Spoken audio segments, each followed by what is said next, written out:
welcome to the Fall Play YouTube channel. What was that? I always wanted to say that. Well, I don't know where we go from that one, but welcome everyone. It's so good to be here. Welcome, beautiful people, and welcome to Reading with Uncle Ken. And we're up to part 9 already.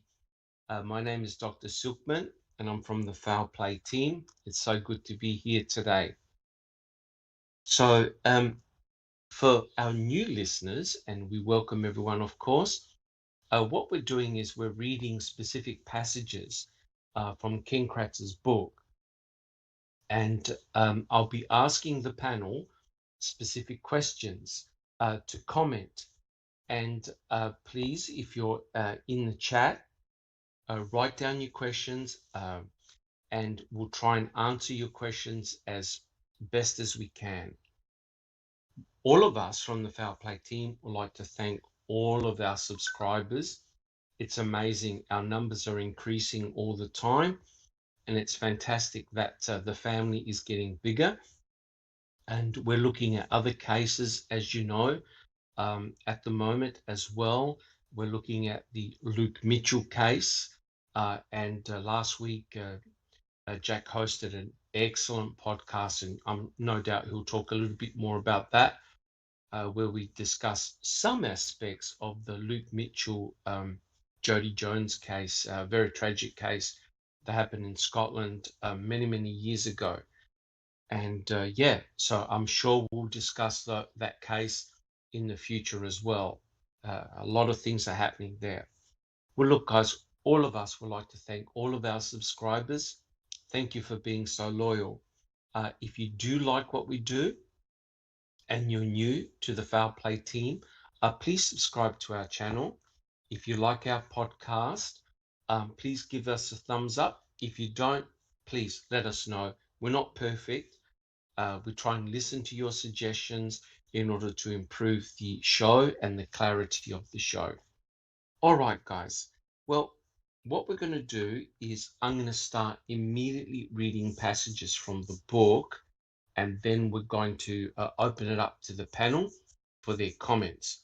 But joining me today on the panel, we have Alice, and we'd like to welcome Alice. She's our new mod.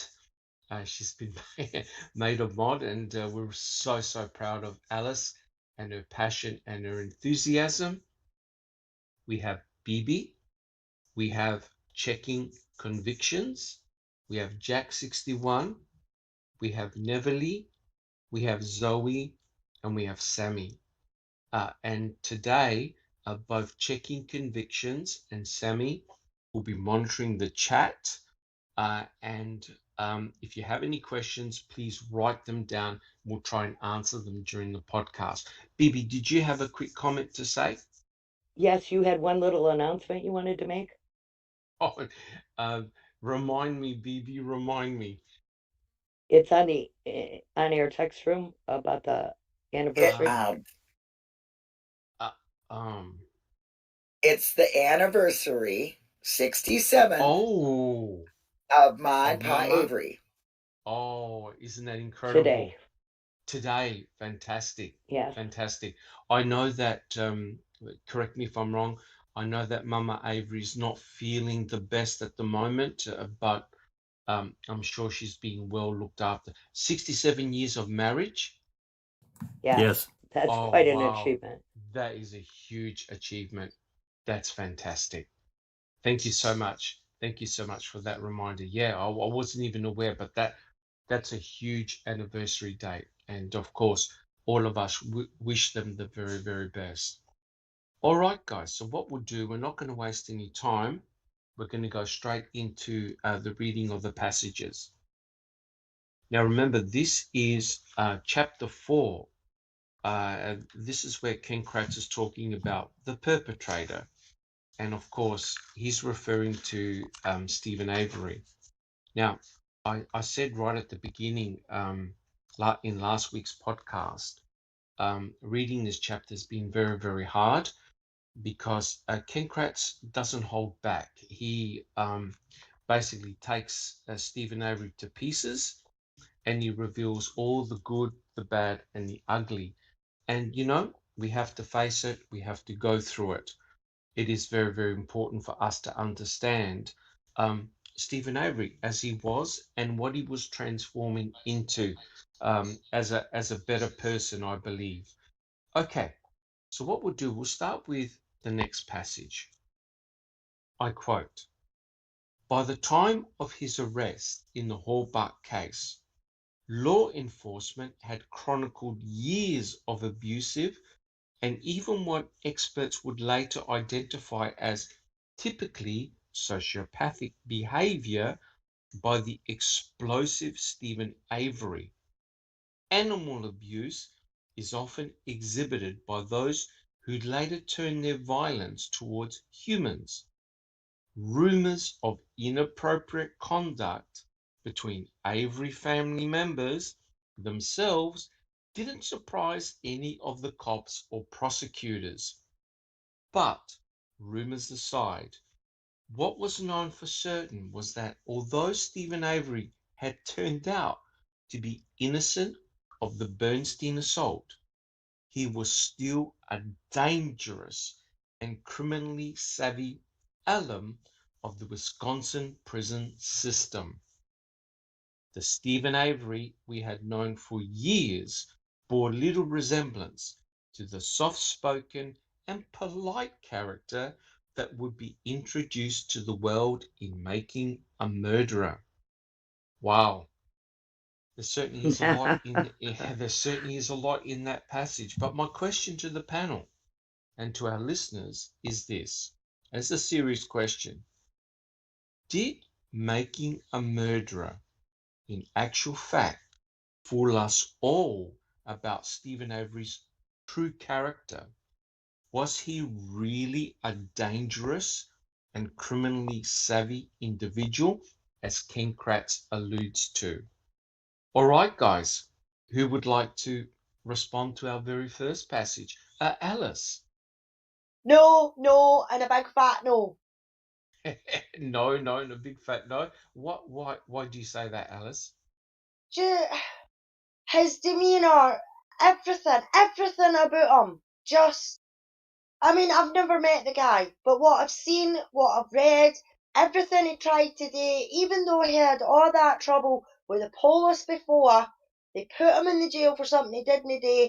When it all kicked off with Teresa, he was still inclined to help them without lawyers present and everything like that, having a laugh with them and everything like that. There's no way he done that, and Ken Kratz is just talking a load of bull. Yeah, I agree with you, but we can actually see what's happening here, right, guys?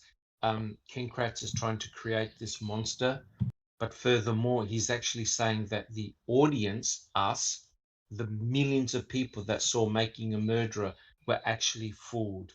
That Stephen Avery is indeed a monster, and he cannot improve himself, which I think was really, really harsh. Bibi, do you have a comment? Well, I didn't get sold a bill of goods by the movie. I learned more about him from his phone calls. Stephen? Yes, and he was very conscientious that Jody had food, that Jody was given rides, taken places she needed to be, had money on her phone card, had her phone bills paid. Yes. Yes, I agree 100%. So, we saw in Making a Murderer that Stephen was actually consciously trying to improve himself. He had changed his appearance, he cut his hair, his beard, he lost a lot of weight, and he was starting to look and sound really, really good. But Ken Kratz says that was all a smokescreen, that Stephen Avery was still a very, very dangerous individual. Checking convictions. Do you have a comment? Yeah, Stephen is like too simple to be like that, like what Kretz is Yes. saying. He's He's down to earth. He was happy to be home. He was very conscious of not owing any money, or he wanted his bills paid. He That's was correct. looking for a future and a wife and children. So you can't be. That's just like it's too hard to be fake when you're that simple. I don't know if you really understand what I mean, but he's I just do too understand. simple-minded. He's too I do simple-minded to understand. be I do be that understand it. manipulative, and it's just another picture that Kratz wants to paint, just like they say, oh, he burned a cat. He did not. He took the blame. Correct. He was, He took the and blame. his demeanor and his statements have always been the same throughout all these years. And in fact, on Kathleen's interview yesterday, she said they did a psychological evaluation of him, and he is the type of person that gets stronger minded from stress. Very good point. Very good point. Excellent point. Look, and thank you, Checking Convictions. At the end of the reading of the passages today, we're going to probably discuss a little bit about that interview that Kathleen Zellner did with the criminal justice natters. Probably spend about 5 or so minutes. There was a lot of very interesting material there, and you're correct. Stephen Avery went through a lot of personal trauma, and I believe he showed signs that he was getting better, stronger, and he wanted to improve himself. Jack 61, do you have any comments? I think that if anyone, when you're watching a documentary, it doesn't matter if it's Making a Murderer, and the appeal that it had, it was really well done, really put together well. But at the same time, when we watch a documentary, I'm not going to say you take it with a grain of salt, but you have to understand or try to understand who's doing it, who's putting it together, what are they presenting? Yes. And Yes. I've said many times, Doc, from day one, I've watched it twice all the way through, and I watched many episodes of season 1 multiple times. I never walked away or came away from watching it that Stephen Avery was this big old lovely teddy bear. I never got that. And I'm not sure how that is imparted. I really don't. But anyway, with that being said, he clearly is trying to, and that really, man, so much in that statement, he's trying to make reference to various things that he feels like that will make Stephen look bad.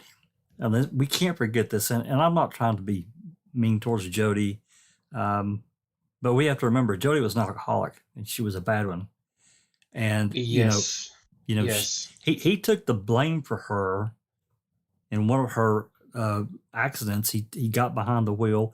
There were other incidents too, just like BB said, he really cared about her. There's no, you can't, and then, Linda said, you can't be that, I can't think of the right word, but he's more simple-minded. He doesn't think on these large terms of fooling everyone. I don't see it. I'm sorry. I just don't. Yes. Yeah. Thank you, Jack 61, which is very, very interesting, because if we look at the case as it is, it appears that Stephen Avery's got a dual personality right here, guys. He's either a criminal mastermind or he's a doofus. He's got no idea what he's doing. So on the one hand, he's a genius, and the other hand, he's a fool. Checking Convictions, do you have a comment? He's what you see is what you get. He's never been, yes. He's never tried to put off that he's this, I'm this, I'm that macho. He's not like that. He takes the blame for a lot of other people. And he's not no angel. I mean, we all know that. And he's never, no. I never thought he was an angel. I mean, I thought, yeah, he's a rough kind of guy. He's done some things, but he's not a murderer. He's not a mastermind at DNA cleanup or a mastermind at manipulation, like Kratz is saying. Kratz is the one that is that. I think it's almost. I'll get back to you in a second, Alice. It's an admission. Go ahead, I'm sorry. Projection. Self-confessions. projection. Yes. An embedded confession. I think Yep. it's a reflection on Ken Kratz himself, because you can actually see that Ken Kratz, right throughout his book, is projecting himself onto Stephen Avery, which is rather remarkable. But what I find rather distasteful, guys, I'll get to you in a second, Everly, was that he actually had a swipe at his entire family as well, because he talked about rumors of inappropriate conduct between Avery family members, which is very interesting because remember the letter that Michael O'Kelly wrote, right? Neverly, do you have a comment? Well, in regards to your question and what Fat Boy Sweaty said, that he's a Yes. criminally savvy alum. Well, Stephen is not savvy by no means by anything. He's not a sophisticated man. As Linda said, he is a very simple man and he operates his life in a simple manner. Yes, he had a I criminal agree. history in the past, but he fessed up to it. He did his time and whatnot. At one point, we have to kind of realize what he was doing at the time when he got out of prison after 18 years. He was a changed man. Yes. And we Yes, learned he about was a that changed man. consistently through the phone calls, as Linda said. And also just the other day when you did a podcast with, I don't know who it was, when we read and listened to O'Neill interrogation of Stephen Oh, in yeah. Privets, Yes. Yes. how Yes, he that really truly wanted to help find Teresa and wanted to help. And he went against the wishes of his attorney. That tells you that he is not a that's correct. conniving, manipulative, this guilty person that Ken Yeah, Kratz is desperately trying to that's paint. correct.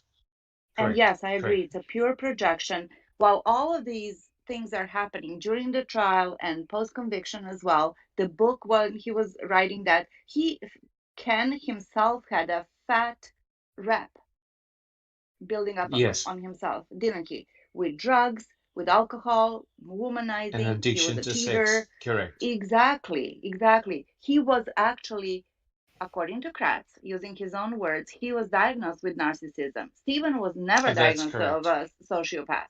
So again, But this is a projection. Thank And you, Kratz Nikki. is a Check. predator. Kratz but is a predator. Oh, Absolutely. yes. he's all those Yes. things, but yet he still thinks he's king. You know what I mean? Well, But that's his well, problem. Yeah. And we're that's onto correct. him. But you see, what we've done is we've hit a delicate nerve here. Ken Kratz is able to do all of those things and having all those sexting allegations, but he felt that he did nothing wrong. And because he was a lawyer, he had sort of protection, right? He demanded protection. He demanded that none of this information actually got out into the wild, that people can hear it. He was very upset with the journalist who exposed him. He was very upset with the directors and producers of Making a Murderer for using that in the series, right? Because it painted Ken Kratz in a very bad light. Yet, the remarkable thing is this: Ken Kratz character assassinates Stephen, Brendan, and his entire families, and he has no qualms doing that at all. Sammy, do you have a comment? Well, it's all about perception, isn't it? Correct. And that's a very good point. And we've seen in the book that we've read so far the complete destruction of Stephen as a person and as a character. And so he wants to present this picture of revulsion for Stephen Avery, that, he committed this horrendous crime on Teresa Halbach, so we have to show this hatred for him. That's the picture that he's building up. Checking convictions. Do you have a comment? Yeah, I was just going to say that, after Man and the big buildup, and he's writing this book, he still wanted to keep that narrative of Stephen going in people's mind. He did not want Correct. Making a Murderer, the truths that we could see in there, to be known. He wanted to make sure that everybody still thought of him as this, massive person, and he got more just, Ken had a lot of his own thoughts in his book, so he was able to speak freely. And he wanted to make sure that we all still, or whoever, still thought of him as this maniac that should never be left out in the world, and that the tree branch should have been cut right there. That is correct. Yeah. That is correct. And it's interesting. That's a very good point. And it's very interesting that several officers from the MTSO had made these disparaging comments. I think it was Herman who said that it would have been better for Stephen to have remained in prison, even though he hadn't committed any crime against Penny Bernstein, because he made the flippant remark that had Stephen been left in prison, Teresa Halbach would have still been alive. Now, that's remarkable. And then it was Peterson who said it would have been better just to have shot him rather than try to set him up. So easier. One thing, it would have been easier to kill him. Easier to kill him. Yeah. Than to set him up. And remember, this is your police. Ken Kratz spent all this time terrifying the jury, saying, how could you expect your police to potentially kill Teresa Halbach? Yet it was okay for the same police to say liberally and openly, oh, well, if we wanted to, we could have killed him. That to me is a very, talk very about offing him, right? Yeah. Correct, BB. That's sort of like incredible double standards. Neverly.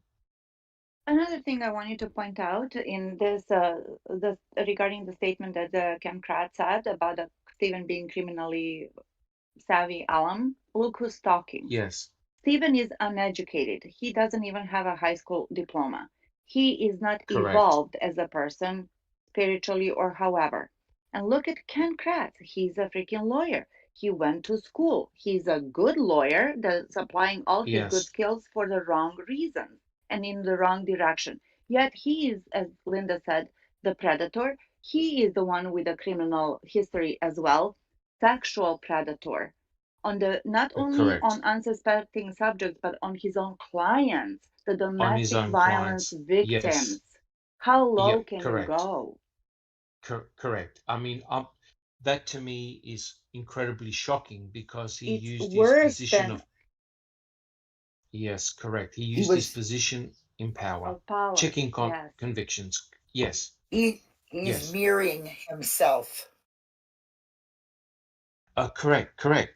He's throwing all the hatred onto one person, Stephen Avery. And it's terrible, guys, because that's precisely what happened to Stephen in 1985 with all the allegations of his sexual assault on Penny Bernstein, right? Even though they knew about Gregory Allen, his MO, all fingers pointed towards Stephen. Check 61. He also mentioned that, about the cat burning incident. But, and we talked about it a little bit, but, the thing is that he didn't do it. I mean, he was there and he did something stupid with his, with his young friends. But at the same time, he talks like in this sentence, like he escalated and did more of it. And it was one incident that he was with a group of people. It's so misleading of him to do that. And that he does it so many times. It's really irritating. It's purposeful. But Ken Kratz, it's all purposeful. Yes. Oh yeah. Yes, Ken Kratz. He's a prosecutor, and prosecutors. He does that in his everyday life. He lays out his narrative for prosecution, and he just continues it in his everyday life. That's correct. That's correct. His job is to paint Stephen in a very, very bad light, and to continue that in his book. Sammy, do you have a comment? And he still does it till recently, while he was still, active on social media. He still was mocking the whole thing, so he cannot help himself. No, and he also did it with Brendan as well. Yes. But with Brendan, he actually mocked Brendan and called him a sacrificial lamb. And I'm sure checking convictions can say a few points about that. But one moment, let's get on to Sammy. Sammy, do you have a comment? Well, I just wanted to say something, and it's an old cliche, I'm sure, but I'm going to say it, and it's a whole lot more true than you know. Ken Kratz It takes one to know one. That's correct. That's correct. And what is remarkable here, guys, is that Kratz, Fallon, and Garn were successful in prosecuting both Stephen and Brendan, right? They're in prison. Why would you want to write a book and continue the vitriol and hate you have for both, mainly for Stephen and also for Brendan? I really can't understand the motive for, well, I do I do now. The motive is to get back on making a murderer. I think that's what it is. A checking convictions. Do you have a comment? I think it's just because he knows it's such a made up lie that the more he repeats it, the stronger his own beliefs become. And he believes everybody else will think the exact same thing. It's like, repetitive, Yes. people will Yes. catch on. They will just Tell a be lie enough natural. times, it becomes the Yes, truth. Because of the exactly. truth. Correct. Correct. Thank you, checking I convictions. find Alice. him to be the Oh, Bibi, sorry. storyteller. Oh, sorry. I find him to be Kratz to be the storyteller. He's the storyteller. He tells Very, the big yeah, story. very much so. Yeah. Very much so. Alice, do you have a comment? Yeah, just I'd like to agree with what everybody says, but also he wrote this book because since the documentary came out, he noticed how many people were interested or starting to get interested. So, in my opinion, he wasn't wanting Stephen to have all the glory, and that's why he wrote this book. That's So that he could 100% still, correct. so that he could still 100% get the correct. glory, even though he was getting a lot of the backlash, and rightly so.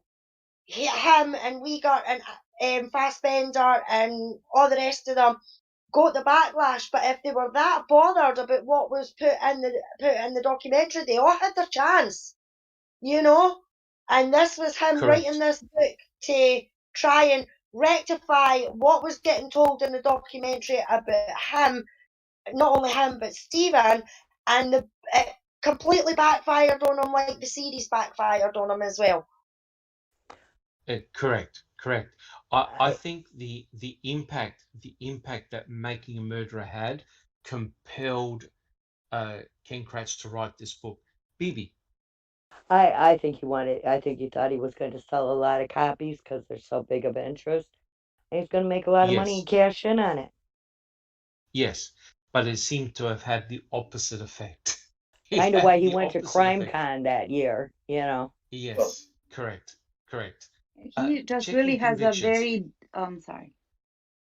I think it just like in the beginning of the book, he said that Stephen was the man about town. He was what everybody was talking about.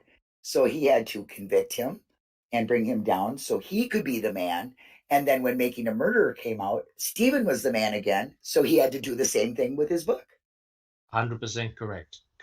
It really is, if one looks at it, it really is a character assassination of A tit for Stephen. tat.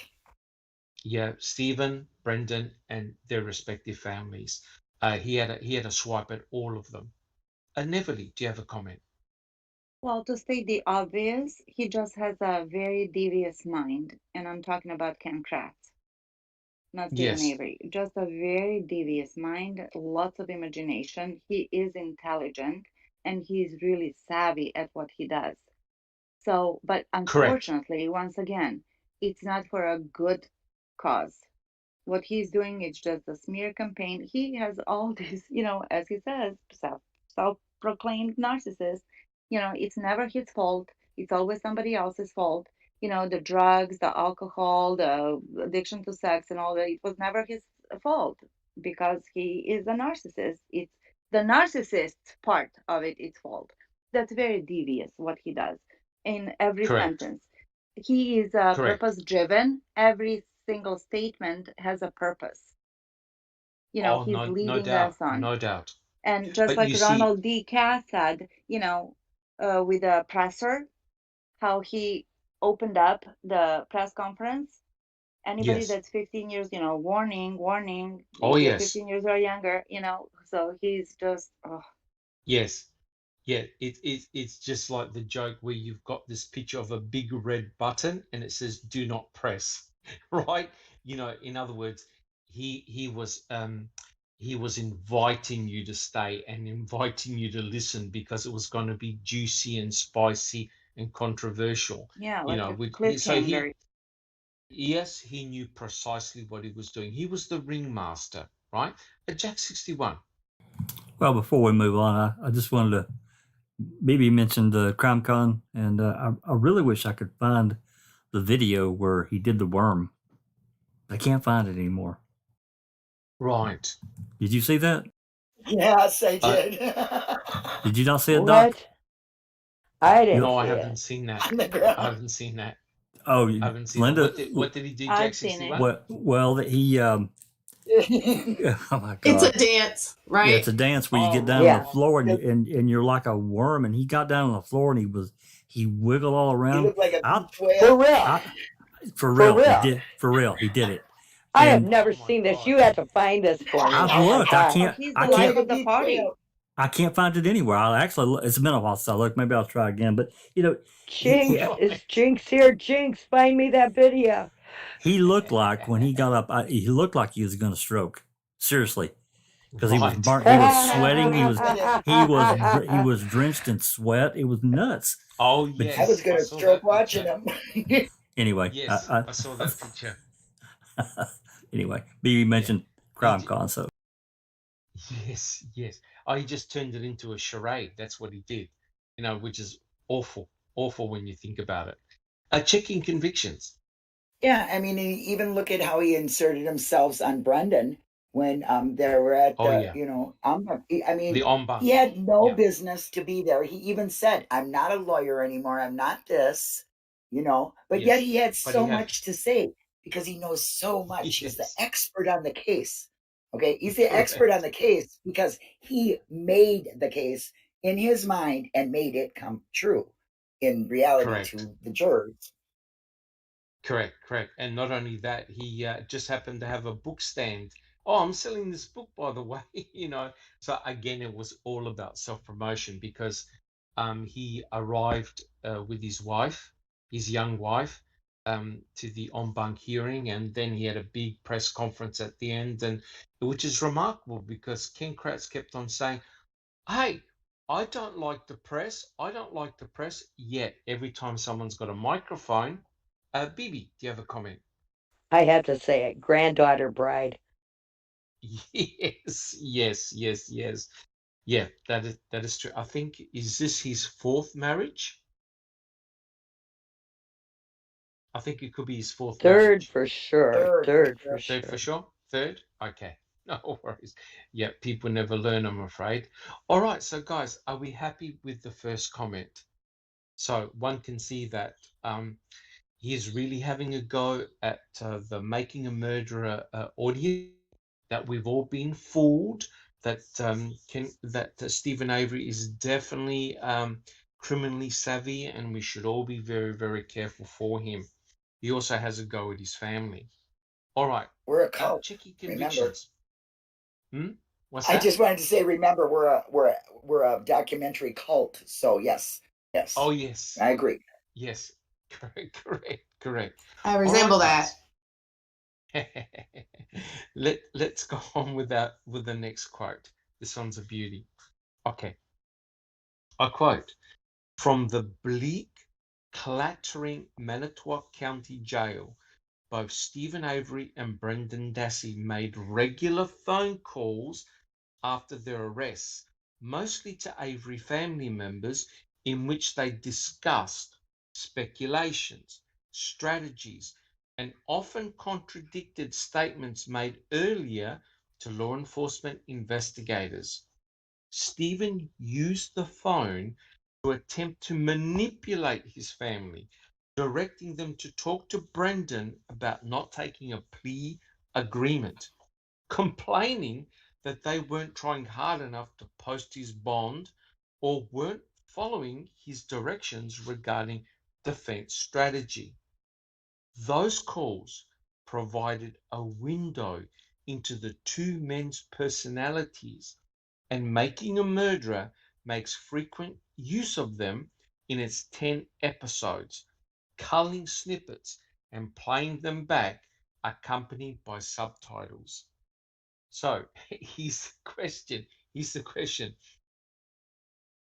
Realistically, what were both Stephen Avery and Brendan Dassey meant to do while they were locked up in prison? Checking convictions. Well, using the phone calls, I don't think so. I think it's the opposite. They were using the phone calls against him and Brendan, and Yes. very, very clearly using it against Brendan when they told him, well, we're going to call your mom if you don't. It's just an Correct. example. But the main thing is, what are you supposed to do when you're sitting in jail and you're trying That's to right. prove your innocence? You're trying to talk and reach out to anybody. I'll tell you what, I would have called the Pope 1,000,000 times if it would help me. And they Correct, gave correct. Steve unlimited time to use Yes, the they phone. did. They didn't put Because him they were on a using normal his voice. time schedule. They Yep, and used we caught it somewhere where he was I can't remember. He was talking about one thing and the phone calls, and then Ken Kratz is saying it right at that, like right after that. they used so Yes. many of those phone calls to Yeah, so convict. we know they were listening to those calls, picking out They were most They definitely also listening. knew who to go to. any little thing. You know, it says you Absolutely may right. be recorded, but his should have said you will be recorded. You That know. is correct. Correct. And they Alice, do you have a never. comment? Oh, yeah, Alice, do you have a comment? Yeah, I mean, they used his phone calls, or they tried to use his phone call because they were hoping that they were going to get some juiciness out of it.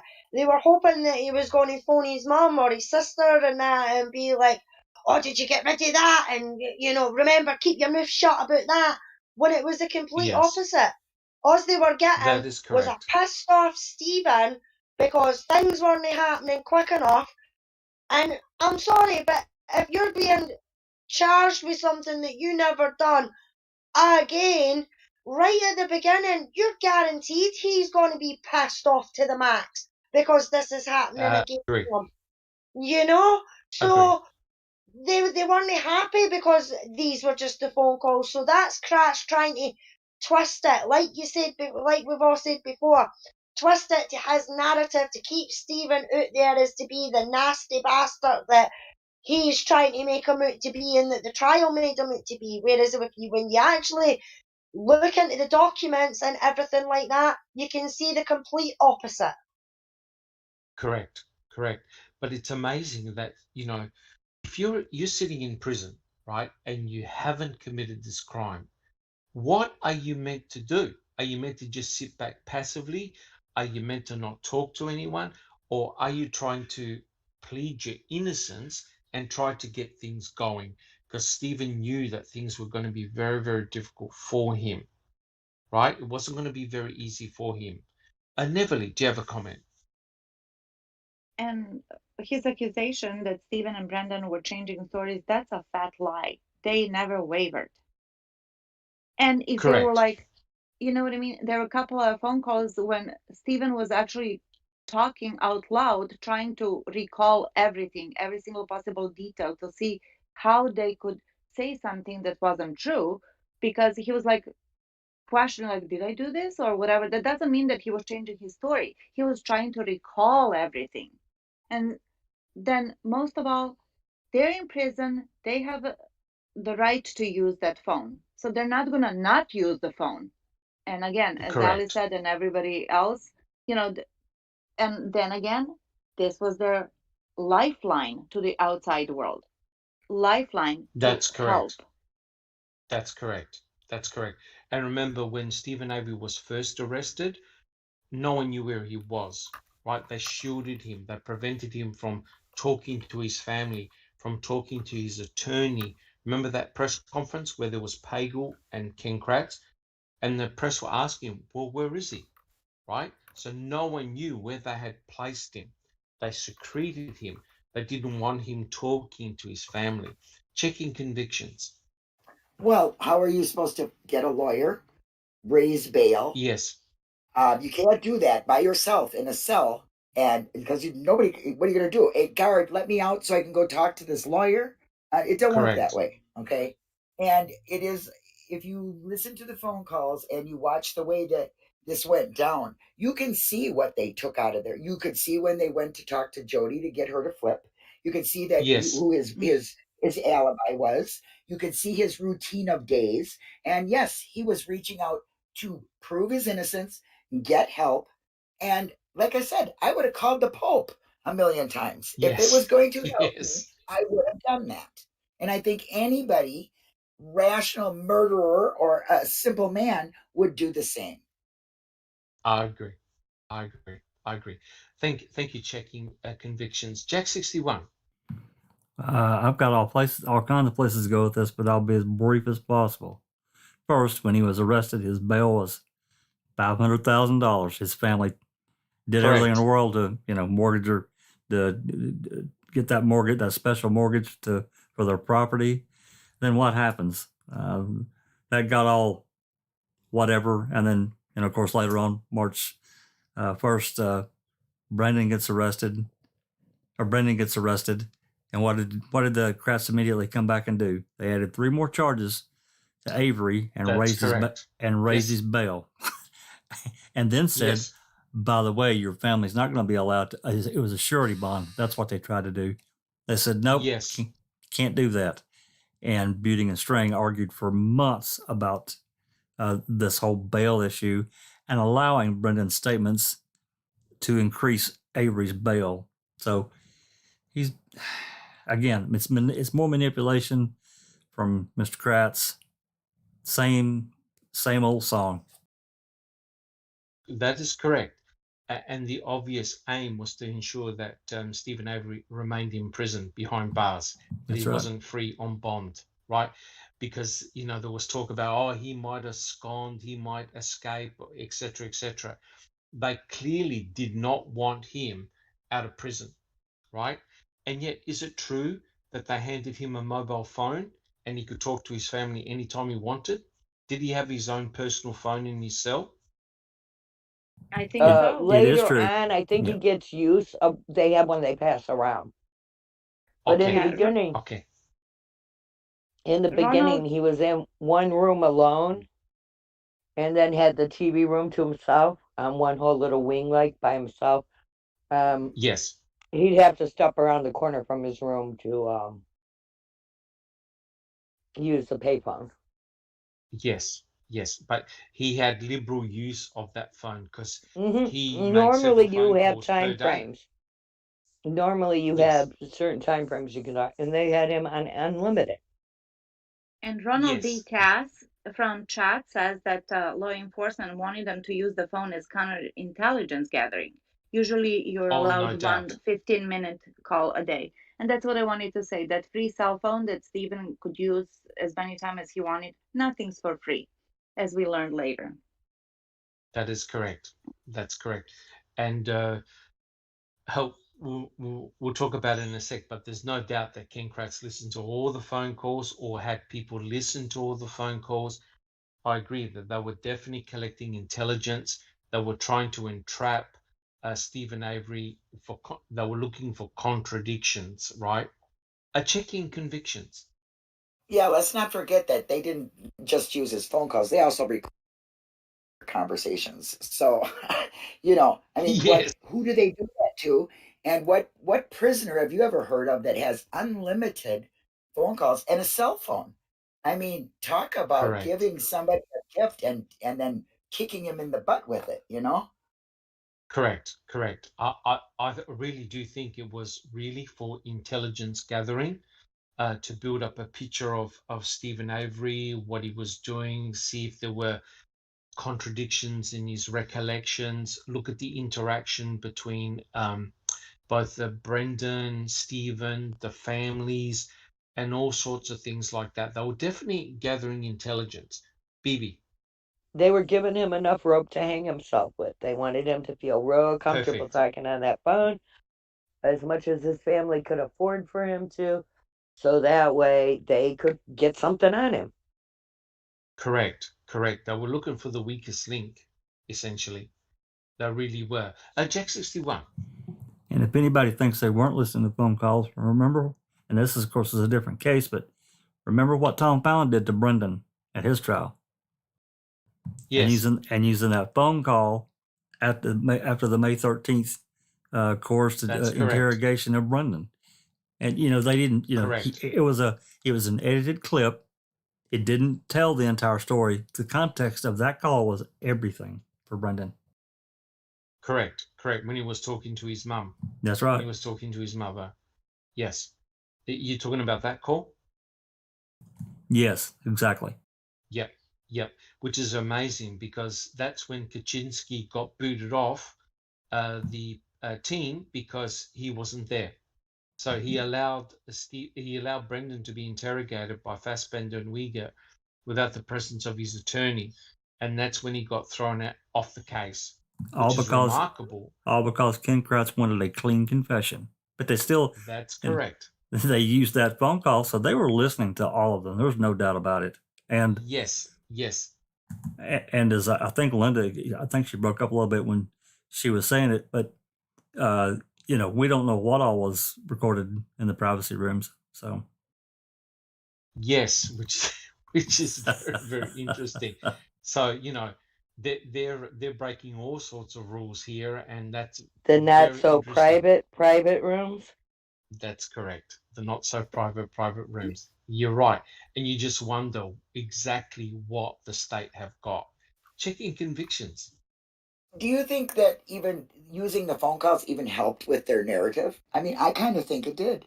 I think yes, it did. Yeah. Yes, it did. Yeah. And to prove it, I can't remember the researcher that found it, but Stephen Avery made the flippant comment that he used to sweat during sex, right? And of course, what do we see in the press conference on March the 2nd? Sweat. He saw his sweating uncle. He was sweating.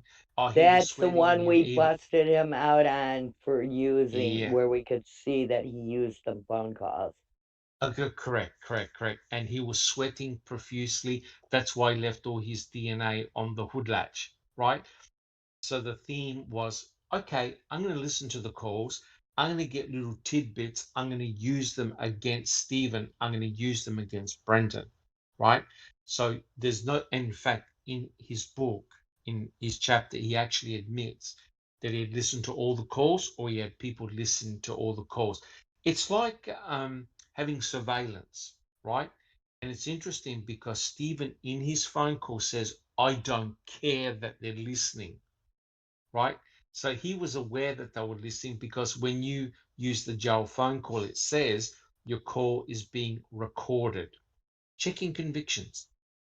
Yeah, he didn't care because he's not guilty and he had nothing to hide. Correct.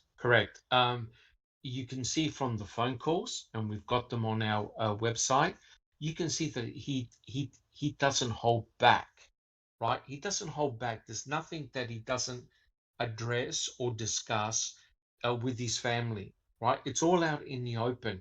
He knows he's being recorded. He knows he's being entrapped and set up, and he lets it rip. He doesn't hold back. Checking convictions.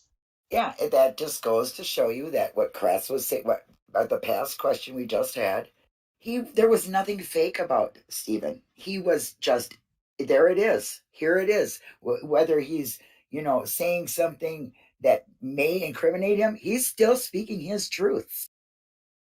100%. So where's the criminal mastermind? Right? Yeah. He's being open. He's being honest. He knows it's being set up. He's desperate. He wants answers.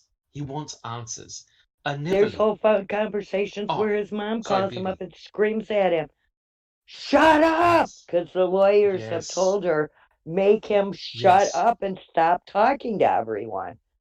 Yes. And you see, we now touch upon a very touchy subject, right? Because when Stephen was interrogated really by Detective O'Neill at Crivets, he didn't have to talk to Detective O'Neill. His attorney told him twice, shut up, get out. Don't say anything. And yet Stephen wanted to help, right? He felt sorry for what had happened to Teresa Horvath because he knew what it was like, right? So Mm. he helped, right? And yet what happened? They entrapped him. Checking convictions. Do you have a comment? Yeah, I just want to kind of ask you a question. Sweat DNA comes from skin cells, correct? Is that what they mean by sweat DNA? It's the touch DNA, it's No, skin cells, no. or is Yeah, it yeah, yeah. literally sweat? No, no, no. No, you don't get any DNA in sweat. So There. sweat is Yeah. when you lose salt and water from your Yep. body, right? Okay. Yep. If you leave DNA, it's because of touch DNA. It's Mhm. because you've actually left skin cells, right? Yep. And all of us shed skin cells. That's completely normal. He was just making up the hypothesis that because Right. Stephen was sweating, he left a huge amount of DNA. That's garbage. You Yeah. I leave just wanted to touch clear that up DNA first. normal. You don't need to sweat, right? Right. You could do Yeah. tests. You could do tests where you're sweating or not sweating. You can leave DNA. There's no problems at all because all of us shed skin. That's normal. Right. All I of was us. just Yeah, that's trying to correct. clear it up for people in this chat. Sweat DNA and touch Correct. DNA, Correct. totally different thing. You Yeah. don't get no DNA. Yeah. Yeah, there's no DNA in sweat per se. Right. There's Thank you. just fluid, salts. We leave DNA because we shed our skin. That's quite normal. I never leave. Sweat DNA only exists in Krat's mind. In Kratz's mind, 100% correct. And Neverly, do you have a comment? Regarding these phone calls and allegations that pure slander, what Kratz is doing for Stephen and Brendan, a decent human being Yes, would say we learned a lot from those recorded phone calls because everybody knows that those phone calls are recorded, right? So a that's decent correct. human being would say we learned a lot from that. But no, Yes. what he's doing, he's putting him down and twisting everything again. So that just shows you once again, everything Kratz says, there's a purpose and there's deviousness about it. And it's Yeah, really, really but upsetting. that's correct. But you see, it's actually twofold here, guys. It's twofold. Not only was Stephen Avery being devious in quotations, but making a murderer was also being devious by being highly selective what they actually showed. So that's why Ken Kratz is saying he's upset with making a murderer for being so selective. He's upset with Stephen Avery because he really is a criminal mastermind, and both making a murderer and Stephen Avery fooled us all, right? And Yeah. that's why he's got this obligation. He feels that he's got this obligation to tell the truth, right? To tell the truth. Checking convictions. I'm completely 100% fooled. Yes, correct. Although, we have to be very, very careful because we know about the power of media, the power of documentaries, etc., etc. But think about it. Ken Kratz himself was on social media and all over the place. So, was he spreading disinformation? Right? He was acting against making a murderer. He's very much a guilter, of course, and so he's telling his side of the story, right? So what we're doing here is that we're reading passages from his book, right, as it is, right? We're not editing it. We're reading what he's writing, checking convictions. Yeah, and we're doing it in the open. He and does his stuff to get information in these social media things. He uses other accounts, and he goes in and trolls and acts like he's somebody different. So he's obviously ashamed of what he's doing in some small way, and we are just very open about it.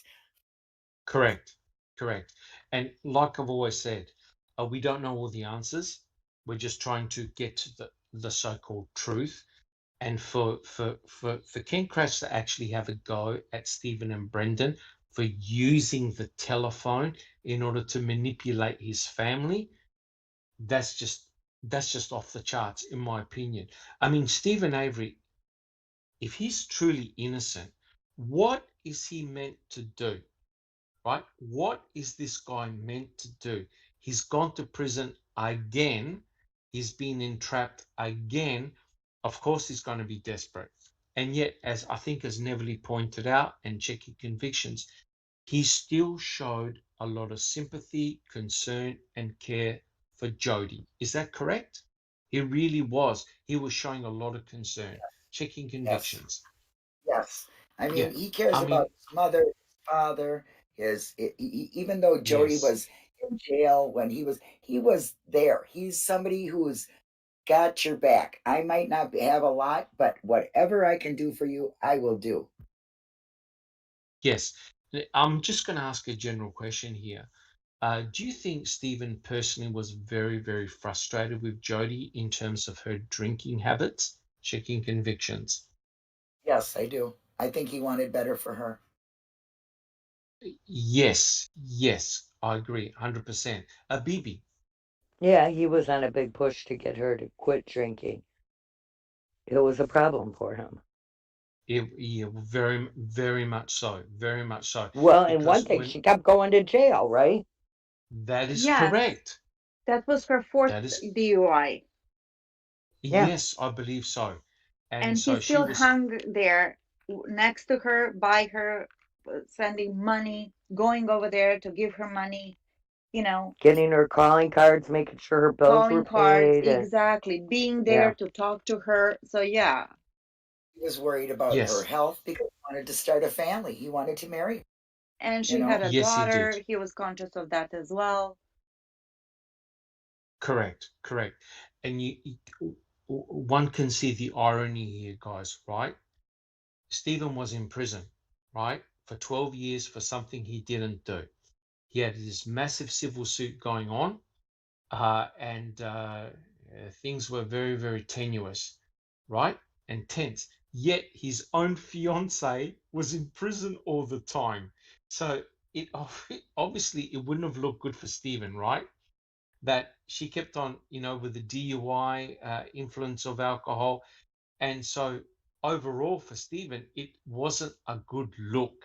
He's your person that's involved in law reform, yet his fiance kept on being placed in prison. It wouldn't have been very good. All right, guys, shall we move on? We're all good? All right. So guys, if you haven't, we've got all of Stephen Avery's phone calls on our YouTube channel. There's literally over 1,000 of them. So if you got some time, check them out. Stephen Avery is as honest as he can be with his family. All right. and on our Discord site, there is in Spooky's room, there's a list of some of the ones they've been trying to transcribe. Yes. Yeah. Yes. Yes. Oh, awesome. Awesome. That's a huge amount of work in itself. In itself. All right then, guys. Let's continue with the next quote. Many Making a Murderer viewers wondered if Avery knew his jailhouse calls were being recorded. Of course he knew. He's a seasoned convict, a guy who knows how jails operate. Stephen Avery used the jail calls to shore up his defenses and float theories for later use. He was acutely aware of being recorded as the news breaks that Teresa Horbach is missing. While speaking to Jody on November the 4th, 2005, Stephen tries to establish an alibi. In quotes, I called Teresa after she left on that day, October the 31st. He tells Jody, and I wondered why she didn't have her phone turned on. So here's the question. Did Stephen Avery really try to establish an alibi, or did he get the feeling and impression he was being set up again by the MTSO? Who'd like to answer that one? Jack 61. Definitely, he felt like he knew he was being set up again. The depositions were, Well, they Yeah. were in the deposition, had 2 more to go, and then bam, the hammer drops, and all this other shit happens. He knew he was being set up, so. Correct. Is that Correct. So, is Bibi. that one of the calls we didn't get? November Because the there's 4th, I certain think it was calls they silent. wouldn't let us have, like right before and right after the Yeah. Yes, there's 31st. there are some calls that have not been released. I think some of the calls between him and Jody prior I to think the like 3 of them Prior, or something. yes. Yeah, there's 4 Yes, calls. prior. I think there's 4 calls that they won't release, said they're sealed, which is garbage. Correct. 100% correct. Bibi, any additional comments? Oh no, sorry. Yeah, all good. So, was he in actual fact trying to establish an alibi? Yes or no? No. Why is that? He didn't even know what. Well, okay, he just wanted to get out. He just wanted to prove his innocence. He wasn't trying to give no Yes. alibi. He was just saying what he did. He couldn't even really remember dated, but he didn't do it. So all he was trying to do is get people to help him, get money together, get him Correct. out of there so he can fight. I don't think he was trying to make up anything. I think it's just the total opposite. Like I said, what Kratz is saying is just a mirrored image of what he was doing. Correct. I agree. Now, see, it obviously didn't occur or was a big deal for Stephen Avery about calling Teresa Halbach. I think it was at 4:35, right? Because his recollections, the reason why he did it is he wanted her to come back to photograph an end loader because they were selling an end loader. However, what's interesting is that Ken Kratz made a huge deal about that call. He's saying that he's trying to establish an alibi for himself because he knew that Teresa Halbach was dead and couldn't use her mobile phone. So that's the reason why Ken Kratz is making this so nefarious. Now, from Stephen's perspective, he's thinking, well, hey, I haven't done anything wrong. I wanted her to return to take a photograph. Yeah. Right? Right. Correct. If you just look, he would have been busy cutting her up and doing whatever at that time anyway. Okay, let's get real here. What do you think he is, Superman, and he can do this in 2 minutes and then go call Correct. and make sure the alibi? No, he's doesn't even have the mindset of that. I mean, Yes, who but in their right mind do that? And then they say, "Oh, I'll just call, so I got an alibi." That doesn't even make sense. yes, but you're going to love the next quote. You're going to Okay. love the next Well, quote. Jack 61. Well, it kind of does, Linda. If you think about it on the Kratz kind of terms, that's what he would do. Yes. So I he. was just gonna say this. Thank you. See, Jack. Yeah. Neverly's got it. She understands. Go ahead, Neverly. I was gonna say this book is looking more or sounds more and more like If I Did It by Ken Kratz. Yes, If I it's a did mirror. it by Ken Kratz. It's mirrored. Yes. Absolutely. He's thinking, he's looking at things through his own eyes. He's all the twists and spins. He's thinking this is what I would have done. So Confessions, yeah. confessions between the lines. Yes, well, isn't it true that a comedian had actually interviewed Ken Kratz and she said jokingly, well, did you kill Teresa Halbach? And he turned And red he as went, a bah, bah, bah, bah, yeah. and he said, well, at least I've got an alibi. Oh my God. Which is yes, he said that. He goes, at least I've got an alibi, which is what he's actually blaming Stephen Avery for doing, right? So he's saying, oh, he's trying to establish an alibi. We have a question. Was just, yes. Do we have a question? I would like to know, wasn't Jody going to be released or something around October 31st time frame? No. She was supposed She to was in be prison. released that day to go to an Alcoholic Anonymous class. Alcohol, correct. That's correct. That they changed at the last minute. Yes, correct. And Stephen accompanied And her. that it's still a mystery why that was Neverly, So, Yes. Neverly, so basically you're saying that if Kratz wanted to try and milk more money out of this book, he could change the name of it and remarket it. Yes. If Go I ahead. did it my Yeah. way. Yeah. Confessions of a Secret Killer. Mhm. Yes, correct. So, you could take it either two ways with that phone call, as either being nefarious or just being totally innocent, because he wanted to get her to come back and take a photograph of the inloader, right? But Ken Kratz used it to say, oh, he was sneakily trying to do an alibi. Checking convictions, do you have a comment? I was just gonna say, I just think he just did that because he just wanted to just put more evil about Stephen in other people's minds, and it's something he would have done, I mean, I don't know. I just think some of the things that Kratz says is like, where does that come from? It comes from somebody that would do that, not somebody that thinks somebody did that. Somebody would do that, you know? Takes The one things, to know one. right, exactly. That's Thank it. you, Sam. 100% agree. But don't you find it remarkable how everything that Stephen did was nefarious? It had to have an Yes. intent. It had to have a purpose, right? So everything was to cover his tracks. So Ken Kratz built this story that on the surface is just absolutely mind-bending, right?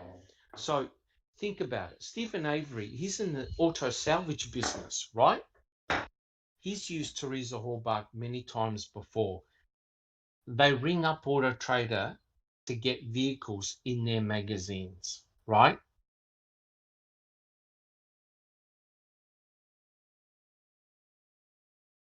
Back to say, look, can you please come back and photograph this? Because she would have been in the area, right? He didn't know where she was, right? So potentially she could have come back or come back another day, take a photograph of the end loader.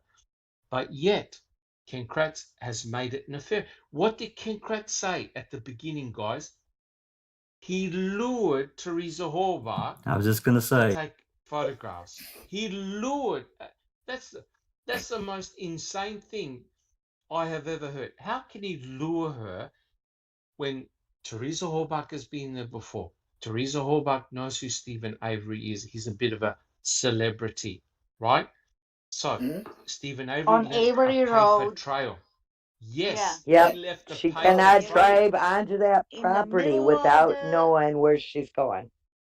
broad daylight. Yes. Correct. He lured So her. Wow. yes. So if she was driving on 147 and had to do a turn onto Avery Road, she would have seen, oh, I'm going to the Avery salvage, which she knew. But anyway, she could have made a conscious decision to say, I'm not going there. Correct?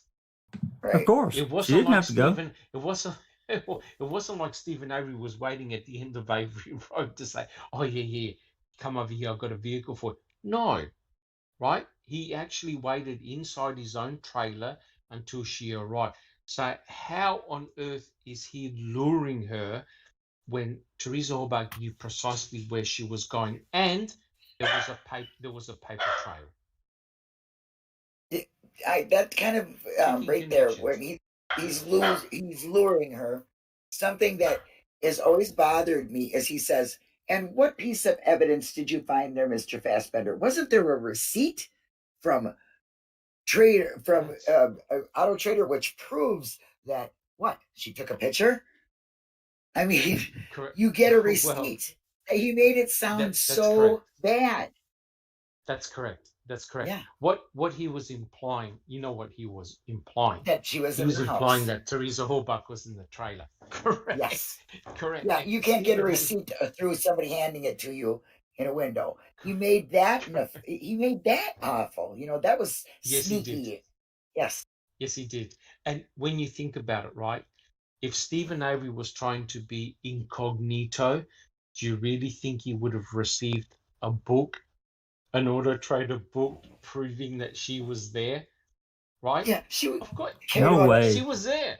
We have a little question here. It's kind of a little Yes. bit interesting. I hadn't really thought about it, but Jay asked if it was Barb's car. I wonder if TH knocked Yonda's house before she walked out, before Stephen Well, Avery walked out. Steven says That's he a good seen. question. That's correct. Stephen Avery said that he was in his trailer and he saw Teresa pull up, which is very interesting because Bobby Dassey also saw Teresa Hallbach pull up, and she got out and started taking photographs, and then Stephen Avery walked out, right? So I think he was going to call her on the phone, but he hung up because he saw her arrive. So Yeah, Bobby she Dassey was. and Steve, yeah, both of them saw Teresa Hallbach pull up I never gave in that their much thought, driveway. though. Yeah. Yeah, both of them saw Teresa Hallbach drive up, and both of them were in their homes, respective homes. Then Stephen Avery walked out. So he said that Teresa Hallbach took the photos and started writing down the VIN number of the vehicle, and he came out to pay her, and she got in her vehicle and she gave him the Auto Trader magazine. Jay And says he there did. there was 2 receipts, not 1. Hmm. That I don't know. That I don't know. He normally doesn't. He said that he didn't get a receipt for the $40, but I think he got a receipt. What for the fact that she was there and took photographs? I'm not 100% sure. I know That's there are photographs of it in the record. Jack 61. Yeah, that sounds right, Doctor. She gave him a receipt of some kind, but I don't remember her giving him 2 There was receipts. one, but I think Jay might be confused with the other piece of Yes, paper that had the number on it. correct, Because correct. they had to Yeah, get. Yeah, it was a carbon Stephen. copy maybe of what she checked out and gave him that, but he didn't get the $40 receipt. And he That's said that correct. He to did. O'Neill. He said, I didn't get it that time and I didn't do it the previous time because he was happy with the services. The car shows up in the ad, everything's fine. He wasn't worried That's about it. correct. Yeah. That's correct. He didn't get a receipt for the transaction per se. Correct.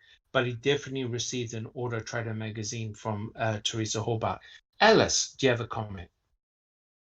Yeah, I was just going to say, I mean, are we really surprised? I mean, honestly, after what we've read and what we've seen, that Kratz is continuing this push on in his book, because all the way through that trial, 1 minute Stephen was a fucking absolute genius that he could get rid of every speck of DNA, every trace of Teresa, vanished out of that fucking trailer, but he Yes. was daft enough to leave the vehicle on the fucking property with his own blood in it, fling a license Correct. plate in the back of the car, then spread her fucking burner in the back gearden, and then spread her bones between the back gearden and the fucking quarry.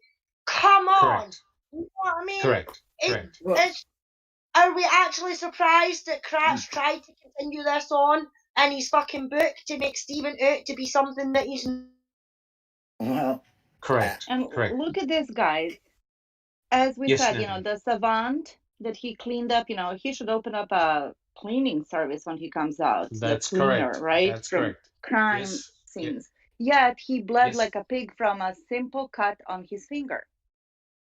So put That's that correct. into perspective. When you butcher somebody to the extent of Kratz's narrative, and how much blood would be there in Well, here we comparison go. to. Well, there Well- we go. There we go, Neverly, because this now dovetails exactly into the other case that we're looking at, and that's Yes, the Luke Mitchell, the Jody Jody Jones. Yes. Okay, you've got Yeah. a horrible mutilation event, terrible stabbings, the loss of 4.5 liters of blood, and there's no forensic evidence, right?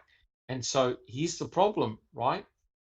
How on earth did Stephen and Brendan carry out a dismemberment, right? Where you're going to lose all your blood, you're going to cut up a human being with a knife or whatever, and there's nothing on them, nothing on either of them.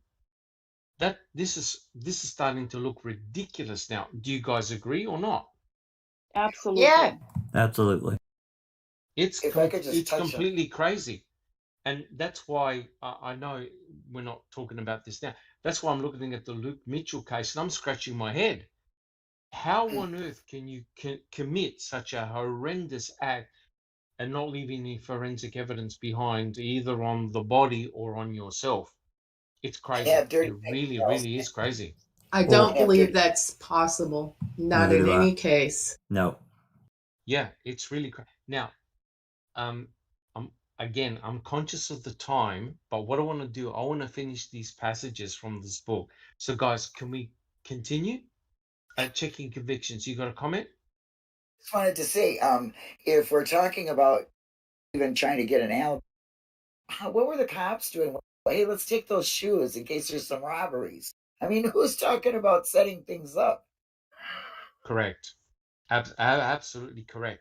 And so there were no forensic evidence on either of the clothing of both Stephen and Brendan, as far as I'm aware, and they definitely collected the clothing of Brendan Dassey. They checked his shoes, everything. Now, he's meant to be in a pool of blood, right? Because there'll be blood everywhere. Because according to what Brendan said, oh yeah. He originally said it was transmission fluid that was on the garage floor, and then Tom Fassbender convinced him to say that it looked like blood, right? So hence, why isn't there blood on Brendan Dassey's clothing? He would have been covered in it, and yet there was no blood. There were splashes of bleach because they used bleach to clean the oil and transmission fluid from the garage, which is what they routinely used to do. So, you can't have one without the other. It's starting to look really ridiculous now, right? So, the next passage you guys are going to love, all right? It's a long one, but it's definitely worth reading. Okay, I'll quote. Perhaps the most evidentially relevant are the calls between Jody and Stephen the day of the murder itself, October the 31st, 2005, at 5:37 p.m. after Teresa is either dead, lying lifeless in the rear cargo area of her Toyota RAV4, or still tied up at the Avery property. Jody places her regular late afternoon call from the local jail. Sounds of Stephen spitting are interrupted with groans and the occasional as if he's pretending to listen. But the multitasking killer is clearly on autopilot as he continues his conversation. Don't say anything yet. As he continues his conversation with Jody. As I listen to the call, considering what had just occurred or might still be occurring, I found its casual nature unsettling. Stephen talks about his big new TV and having brought his Jeep and snowmobile home from Crivets. At about 9 p.m., Jody calls again. Stephen, by that time, is preoccupied. In the background, a police scanner chirps, undoubtedly to warn Avery in case Teresa is reported missing, and police begin a search for the photographer. His admission to Jody that he brought Brendan over here to help me foreshadows the statement Brendan Dassey would make to law enforcement officers 4 months later, that he helped his uncle tidy up the crime scene, helped hide the victim's SUV on the salvage property, and helped dispose of the victim's body in the fire. So here's the question, right? What did Ken Kratz mean by multitasking killer? Checking How would he convictions. know? How would he know what he was Wait, doing? Neverly, Okay. Well, checking convictions. multitasking killer. Okay. Well, I suppose he was killing her and cleaning same time, and then put back his all at the same time. If that's what he's talking, that's how he thinks. What he was doing was walking around the yard looking for his pop. He's yard, and he's outside. He's walking. That's multitasking for Stephen. Walking and talking, not killing somebody, cleaning it up, putting back his own DNA, and then manipulating what he's going to do with receipts and phone calls and all this other stuff. Stephen could never do any of that stuff at once. Chewing gum and walking, I think, would be.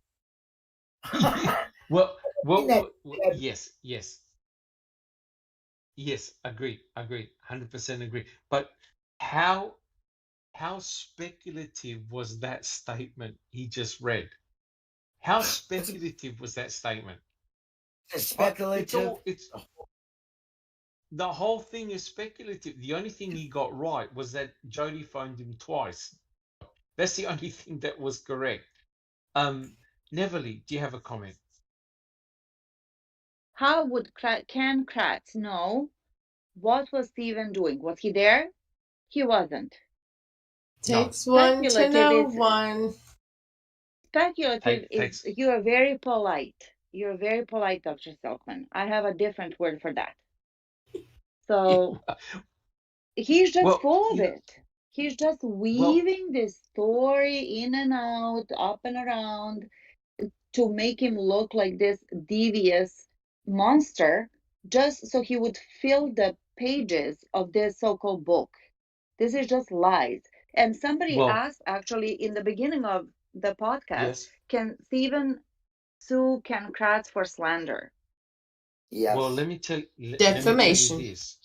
Yep, let me tell you this. In that conversation that when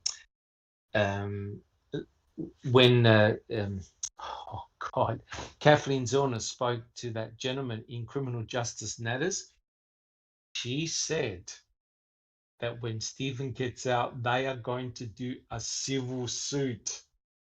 Right? She made that very, very clear that they're going to do a civil suit, and I reckon they're going to go after Kratz. And all the evidence of Kratz is right in this book that I'm reading to you guys now. He left all the incriminating points in this book, right?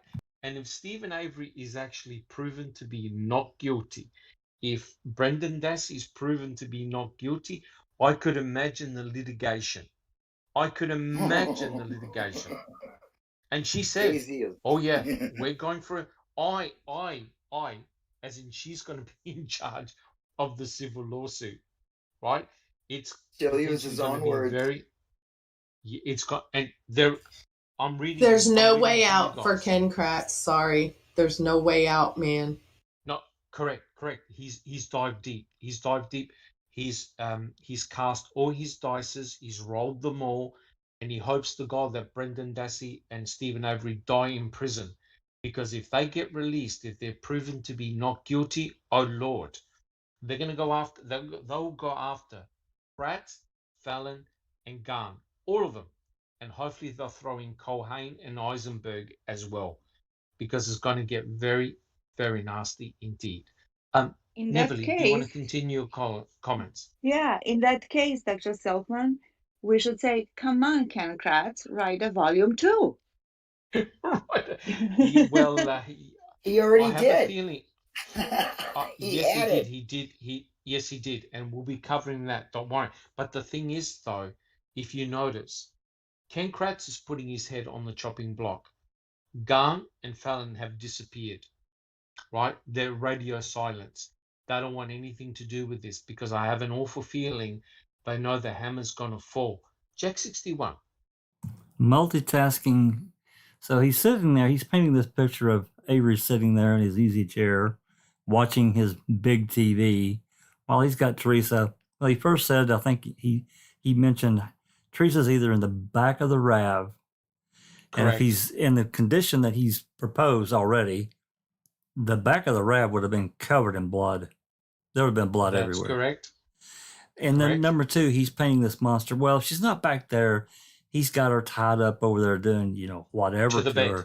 Yeah. Correct. And correct. yeah, so he's, he's making again another picture in people's head. He's just so full of shit. Man, what a passage. Well, Devious. but think about this, guys. By multitasking, the impression I get is he's calmly talking to his fiance while raping, murdering, and torturing Teresa Hallbach at the same time. And he's got to be getting that. He's got to get that fire ready too, Doc. That is correct. So his left hand has got his phone to his ear, and his right hand he's got a knife or some instrument, and he's committing the rape and the torture and the butchering and the mutilating and the dismemberment, all in the presence of his nephew. Right. While talking to his fiance. Now this is interesting because at 5:37 at 9 p.m., that meant that he spent 15 minutes on the phone. And they spoke to Jody, and Jody said he was normal. There was nothing in his voice that gave it away that he had committed that he was committing these horrendous crimes. And just to add to it, a YouTuber used this to say, because he was listening to the calls, and he swears he could hear Teresa Hallbach in the background. Right? This is how crazy. This is how crazy. I got it. Nuts. Oh yes. This is how Yeah, crazy. that guy is nuts. I'd like to know what earphones he's using to fucking listen to that, because I'll get myself up here. Yeah.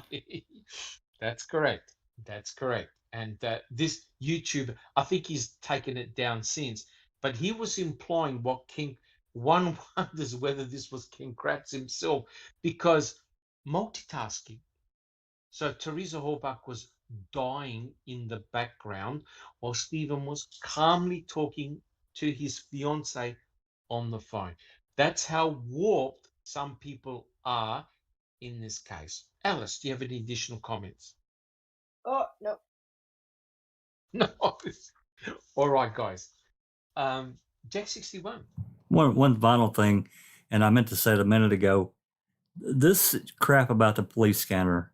He acts like the police scanner is some criminal thing that people.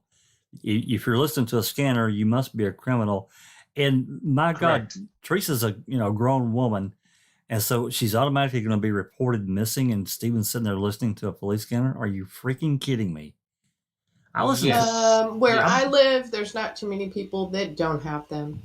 I've got an app on my phone. I can listen to the cops all over the world. And they're delayed. The police get the report before you do. I listen to the cops live, and I listen to my police scanner at the same time. They got the call before I do. So it is not going to save you, No. But don't you think being a salvage yard in which they've got a truck that goes and picks up rental vehicles, you want to hear about traffic accidents in your vicinity? That's right. Everyone. How do you think the news crews get to your house before the police? That's right. Because they've listened to it on the airwaves and they're already there, right? So please, there's nothing nefarious for a crash and salvage yard to have a police scanner, because they're listening out for accidents, right? Because what happens is the truck arrives because they know that you're going to need a towing services. That's how they get their business. So there's nothing nefarious in that. But Ken Kratz unbelievably said that was a nefarious thing. So in other words, he was happy to talk to his fiance, continue butchering Teresa Hallbach, and listening out for the police just in case they started coming to his premises. That's what he was. That's what Ken Kratz was insinuating. Ludicrous. Being a multitasking killer. How the hell can you work that one out? Never. You know what he reminds me of, Dr. Silkman? Of like a crazy chemist or a crazy cook that has all these ingredients, and he puts them all together in one pot and makes this either an edible, toxic meal and makes an explosion in a lab, because he took everything that he could get his hands on, the phone calls, alleged butchering of Teresa, being tied up. There's no evidence of any of that, right? And then the scanner, No. and he's breathing heavy, and he's doing all of this. Oh my God, it's endless, endless. And he puts it all together, and he is probably smiling and enjoying, and glorifying himself, while looking at the mirror and everything else. I don't want to be He's gross, But he's while, sewing his trousers as he's walking. That's what he's doing. yes, that's what I was gonna say. but Yeah. but Ken Kratz has got no filter. He's got no filter, right? He just puts it all out there, makes it as bad as he could possibly make it, and No scruples.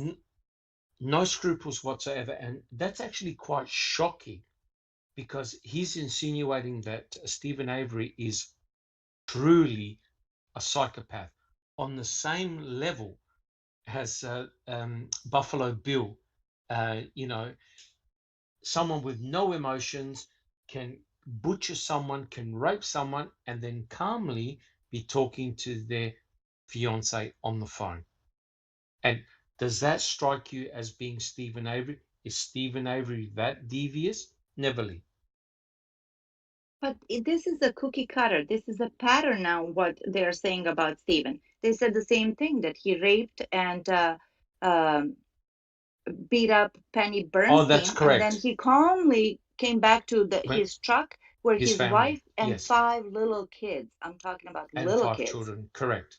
Yeah. Correct. Let's go to the Correct. ice cream shop. Yes. That is correct. That's 100%. And the Ted Bundy wouldn't parallels, be doing that. Yeah. no, and the parallels are exactly the same. So in other words, he can commit a horrendous crime and yet appear totally normal and controlled with himself. That's exactly what he's trying to insinuate there. But what is remarkable is this: Ken Kratz is speculating 100%, right? It's all complete speculation, because he knows that there's no crime scene. There's no crime scene in Stephen's trailer. There's no crime scene in Stephen's garage, right? So he's speculating. What does the only thing that he can use is Brendan Dassey's recollections. But Brendan Dassey recollected what he saw in a film, right? And so what is remarkable is that what Ken Kratz is saying is just as wacky and way out as what Brendan said. He obviously saw Kiss the Girls, and we know he did. He saw the film Kiss the Girls before he spoke to Fassbender and Wiegert. So he recalled the video in his mind. Ken Kratz is doing precisely the same, without any forensic evidence to back up what Stephen allegedly did. And what's devious is he's now saying he can hear things in the background of the telephone calls, right? How crazy is that? Which is exactly what that Delusional yes, and devious. that's exactly what that YouTuber did. That he swore he could hear Teresa Horvath groaning in the background. Oh, I just don't even know where to go from there. Checking I don't either. I was just gonna say that's crazy. I mean, that's just like, well, I can't even refer anybody because that'll be calling him out. But just seriously, are you serious? You can't tell the difference between somebody picking up a pop can or they're sweeping blood away. I mean, correct, it just correct. this makes sense. He's just trying to keep in your mind that Stephen was very manipulative. He was premeditated, and this was all a plan. Like he lured her. Correct. That's all Correct. he's trying to do, is create that and keep that narrative. Correct. But not only that, checking convictions, that he was so in control of his emotions that he was a multitasking killer. Multitasking, He was mass murderer. He was a multitasking killer. That's the amazing thing. Stephen Avery had this amazing ability to do multiple things at once. All right, guys. Well, let's continue, because I really would like to finish this chapter. I quote, "Why not mention the fire if there was nothing suspicious about it? What's more, if you were being interviewed as the last person known to have seen a missing woman, why would you give home alone in bed as your alibi if you had a teen nephew as an alibi witness? Surely it would have been easier to say, I was home cleaning out the garage and having a bonfire. Ask my nephew Brendan, he'll tell you. Granted, you might not want to mention a burn pit if you knew the bones of the 25-year-old woman you killed were in there waiting to be recovered by the cops. Now, this is a very interesting passage. Here's the question. Now, the state never believed Stephen's 16 eyewitnesses in the 1985 case. Were they now suddenly going to believe one witness, his nephew Brendan Dassey? He's got an answer for that. Checking convictions. Burn me once, I will learn from the hurt. Okay, that's what he was thinking. Okay, you didn't believe me once, you're going to believe me now. And besides, like I said, Stephen can't even really remember what he was doing day to day. So, That's correct. you know, why would he think That's he needs correct. an alibi? The girl was here, I seen her leave, da da da. You know, that's it. But Simple. but don't you find this absolutely ridiculous? Asinine. Right? Ridiculous. He's saying He was thinking out of his ass. I'm sorry. Ken Kratz is actually telling Stephen how to do an alibi, Yeah. how to do a proper Well, you know, alibi. he's good at that. He gave Ryan his, you know, and I'm That's sure correct. if anybody else needed one, they could have lined up for Ken Kratz believable alibis. That's correct. So Stephen should have rung up Ken Kratz and say, "Can you provide me a suitable alibi for what I did?" Yes, please tell me day? what to do. I Maybe still he can't should have been believe it. looking for one on the calls. Correct. Maybe that's what it was. Correct. Alice, do you have a comment?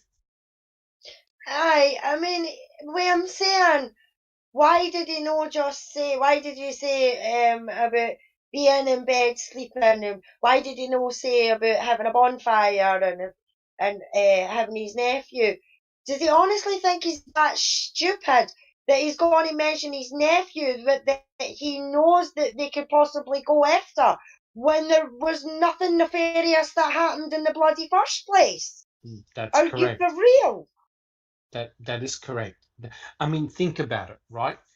His nephew Brendan helped Stephen many times. Stephen liked Brendan a lot, and Brendan liked Stephen. They helped each other in the garage. Stephen thought nothing of it, right? No. That's what he did. He liked to dismantle cars. He liked to fix cars. It was nothing to him. So why would he have to come up with this elaborate scheme? Oh yeah, ask my nephew, right? And what is interesting is that Brendan already told O'Neill on November the 6th that he was with Stephen, helping him, right? So they already knew that the alibi was Brendan. And that's why they had to work on Brendan in the manner that they did. Because all Brendan had to say was, hey, I didn't see Teresa. I didn't see her vehicle. I just helped my uncle. Neverly. Well, you see, the way Ken Kratz operates, Stephen told him what he did that day. But that wasn't good enough. Yes. That wasn't devious No. enough. That wasn't colorful enough. That wasn't, psychopathic enough. So you can't please this man. He's just going on with his narrative, and he will say everything and anything in order to pump himself up and to whatever prove the point, which is that Stephen is a monster. So there's no winning here. If That's Stephen said correct. exactly what Kratz just mentioned, he would have found another angle. That's So correct. And we they wouldn't have, cannot really, rationalize his thinking because it's not rational. Something's wrong correct. with this guy. Yes. And as it was, they didn't believe Brendan. Yes. Right? When Brendan said exactly what he did, right? He got off the bus, He walked with his brother Blaine and he went to his home and he played computer games. O'Neill said, "You're lying." Yep. Yeah, Called him a Fassbender liar. and Wiegert said, exactly. "You're lying," right? Yep. So if Stephen had come up with the alibi, hey, you just asked my nephew, does anyone on the panel and in the listening audience truly believe that the state would have said, "Oh yeah, we believe you, case over, see you boys"? Does Never. No. anyone believe? No, there you go. There you No. go. Never. But what is interesting is that Ken Kratz gave a alibi, a suitable alibi for Stephen Avery, which is remarkable because Brendan Dassey told them exactly that. I went to help my uncle. I didn't see Teresa. I didn't see her vehicle. That's all I did. And they didn't believe him. And in 1985, they didn't believe 16 material Yeah. witnesses. And 16 material receipts, witnesses. and Receipts. CCTV, the Store That's video. security correct. cameras. Yeah, Yeah. they didn't That believe him is at all. So correct. again, he's That, just pushing his narrative. That's all. that is 100% correct. And Disgraceful. that's why I just find it so interesting and distressing reading these passages because I think it's Ken Kratz that's got the devious mind. I don't think it's Stephen at all Well, because Ken Kratz is actually providing narratives of what he would do. Checking convictions. Do you have a comment? yes. Well, in Brendan's first interview in Michigan, the first Yes, statements that Fassbender makes is telling Brendan everything he should have seen in the fire. There, did you see toes? There was toes. You're acting funny. that's He correct. told the whole story in the first paragraph before Brendan said anything. Okay, so they knew that. Kratz knew this. Okay, so they Yes, were setting up. Brendan didn't even know what to say at that point. I'm sure he didn't understand half of that first sentence. We were just discussing this no, today. So when they did ask Brendan what he did, he said, "Well, I went there and I helped him with some garbage." Well, where'd you get the garbage bags? Well, what was in the garbage bags? Things like yes, that. And they just kept saying, "No, you know more. You've seen toes, you've seen this, you've seen that." And you know why we know this? Because other people are telling us this. We have information and we know that Stephen did this and we know you know. So they set that in Brendan's mind right away. So what that's does, correct. I mean, there's absolutely no way he could have said anything, no matter what it was, it wouldn't have been accepted No, it or would not have believed. been accepted. 100% correct. Because when you think about it, guys, that was the last final chance to get the narrative from Brendan, right? That was their chance. So they needed to tell him, A, we knew what happened. B, and they also said to him, your uncle's going to blame you for all of this. So they set up his uncle against the nephew, right? And it was a complete lie because Stephen never said a word. So they set Brendan up, take the fall. So Brendan had come up with this narrative thinking, okay, well, you know it all. I'll just recall what I saw in this movie. And they sort of hobbled together some type of story. And it was completely disproven, completely fell apart. Checking Yeah. convictions. Well, like I said, they told him everything. Okay, they said that all Correct. this stuff happened. So Brendan's thinking, oh, okay, well, and they also, if you don't think that they promised him anything, they did in the first two Yes. statements at Wichita. I'm like your father. You remind me of my son. I can see my son Yes. being. I would love to give you a hug right now. That's I correct. promise That's you, correct. I have your We're back. not cops. Yeah, we're your We're not- friends. Yeah. So they set all that in Brendan's mind before Brendan even knew anything was being done to him at all. It was right from the That's get-go. correct. So they That's had their correct. narrative set, and they wanted to set it inside of the 16-year-old's mind, who was Stephen's alibi. Yes. That's how And they are. this whole idea of a bonfire, it wasn't a bonfire. It was just to get rid of rubbish. Right? A bonfire is when you have everyone together like a party and you burn a lot of stuff and you have a huge fire. They didn't have a bonfire. So Stephen, in his mind, is thinking, what the hell is everyone worried about? Just a fire. I just burned some junk, right? And Brendan said, I went with my uncle. We collected a few bits and pieces and we burnt them. That's it. And then suddenly that turned to, oh, yeah, we did all of these things to Teresa Horbach and we put her in the fire. Except, of course, that we know that the diagram that Brendan drew was of a whole body. He never ever mentions, oh, yeah, by the way, we dismembered her, cut her up into small pieces, and we burnt her. Because you can't cut a bone with a fine blade cut using garden instruments. So she was dismembered. Brendan has got no recollection of that because he wasn't there. Neverly. Well, going back a little bit, just a little bit, when Brandon was how do you call that? Interrogated by O'Neill up in Crivets. Yes. He kept saying, Blaine was with me. I walked with Blaine. Blaine was there. Blaine and I went home. Blaine and I. So where was Blaine in all of that? Well, when Blaine was interviewed on the 5th by Skolinski, and there was, I think, Baldwin as well, Blaine told him, I saw nobody. He told them. So they knew. Yeah. They knew. So they went after Brendan because he was the only one that they could manipulate. They caught him. BB. They caught him riding in a car, up at Crivets. It was Steve's little car, and they Grand Am. Yeah, the Grand Am, and they were going to go get pop or something at the gas station. Yeah, it was Brian and go ahead. Brendan. It was Brian and Brendan. Yeah, correct. But what I'm trying to say for the detectives, why didn't they go after Blaine to concord this story? Because they couldn't. Blaine wasn't having it. Blaine made a scene. Exactly. Correct, so shame on them for that. I was trying to prove a point, not really ask a question. Yes, you know what I mean? Very good point. Blaine. Okay, crack. Sorry. Mm-hmm. Yeah, okay. Blaine didn't crack. Blaine was, I think, with Barb and Skolinski, and I think somebody else they interviewed. Blaine, and he said, no. I didn't see anyone. I went home with my brother, and I was on the phone, because he talked to his boss, etc., etc. So they got no satisfaction from Blaine.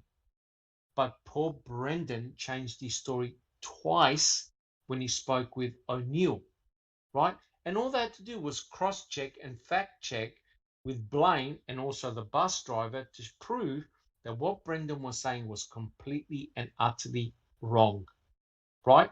So therefore, how can Ken Kratz say that Brendan Dassey would have been the alibi for Stephen if they didn't believe Brendan? Because Brendan said, I came home with my brother, I went inside, I played computer games. O'Neill said, you're lying, you're holding something back. Fassbender and Wiegert said to him, you're lying, you're holding something back. If Stephen said, go and ask my nephew, they would have just simply said, you're lying, you told your nephew to say that. How many times did they say to Brendan, it's because your family told you to say that, correct? How many times did they tell him that? Are you telling me this, or is this what your family's telling me? And that's what they said. O'Neill and Baldwin said to Brendan on November the 6th. Is it you or your family telling me this? So how on earth can Ken Kratz come up with this garbage to say, oh, Stephen should have just simply said, go and see my nephew? No one would have believed us, Brendan, at all. Guys, do you agree? I agree. It was a complete waste of time, guys. And for Steve and for Ken Kratz to write this is just absolute garbage. No one would have believed Brendan at all, because they would have argued, oh, look, he's a family member, he's looking after his uncle, therefore he can't be believed. Jack 61. Now, can you imagine, well, everyone, can you imagine thinking about making a murderer, this part one, not part two, in comparison to, and it being, made into this docuseries. And then Ken Kratz, we're into chapter 5 or 6, whatever it is. And Yes. his little pamphlet being made into, something similar. Can you imagine the disparaging differences of what we're seeing? Correct. That 100% correct. That to me points out what he was trying to do, and all. I mean, to me again, this sounds to me like, again, kind of like the press conference and him testifying as truth to all this, all this evidence that they had that they never produced, and everything else. It's just, that's correct. It's terrible. But the other thing, Jack 61, it's Ken Kratz that's giving this narrative. It's Ken Kratz that's giving this. Ken Kratz is giving his own version of what should have happened. A completely one-sided view. Yes, not what actually did happen. Ken Kratz is giving a narrative that never happened. That's right. Which is truly incredible. Ken Kratz is justifying his bullshit. That's what it is.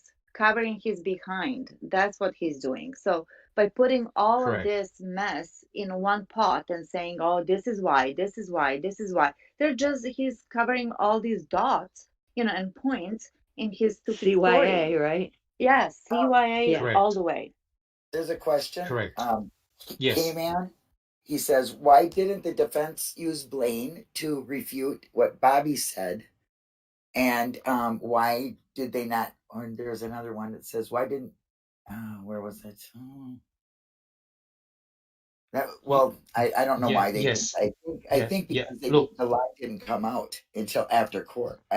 Bobby didn't, they didn't know what Bobby was going to say, if you ask me. Until that is correct. Trial. That's correct. Right. Yes, I was going to say that's a brilliant question. Blaine was the alibi of Brendan. Right. Right. Blaine could have absolutely torn the state's story to pieces. And you know what? Blaine never got asked any of those questions, and the defense dropped the ball. Yes. Kratz? Yes, and the Kratz did not ask. Kratz did not ask Blaine the questions.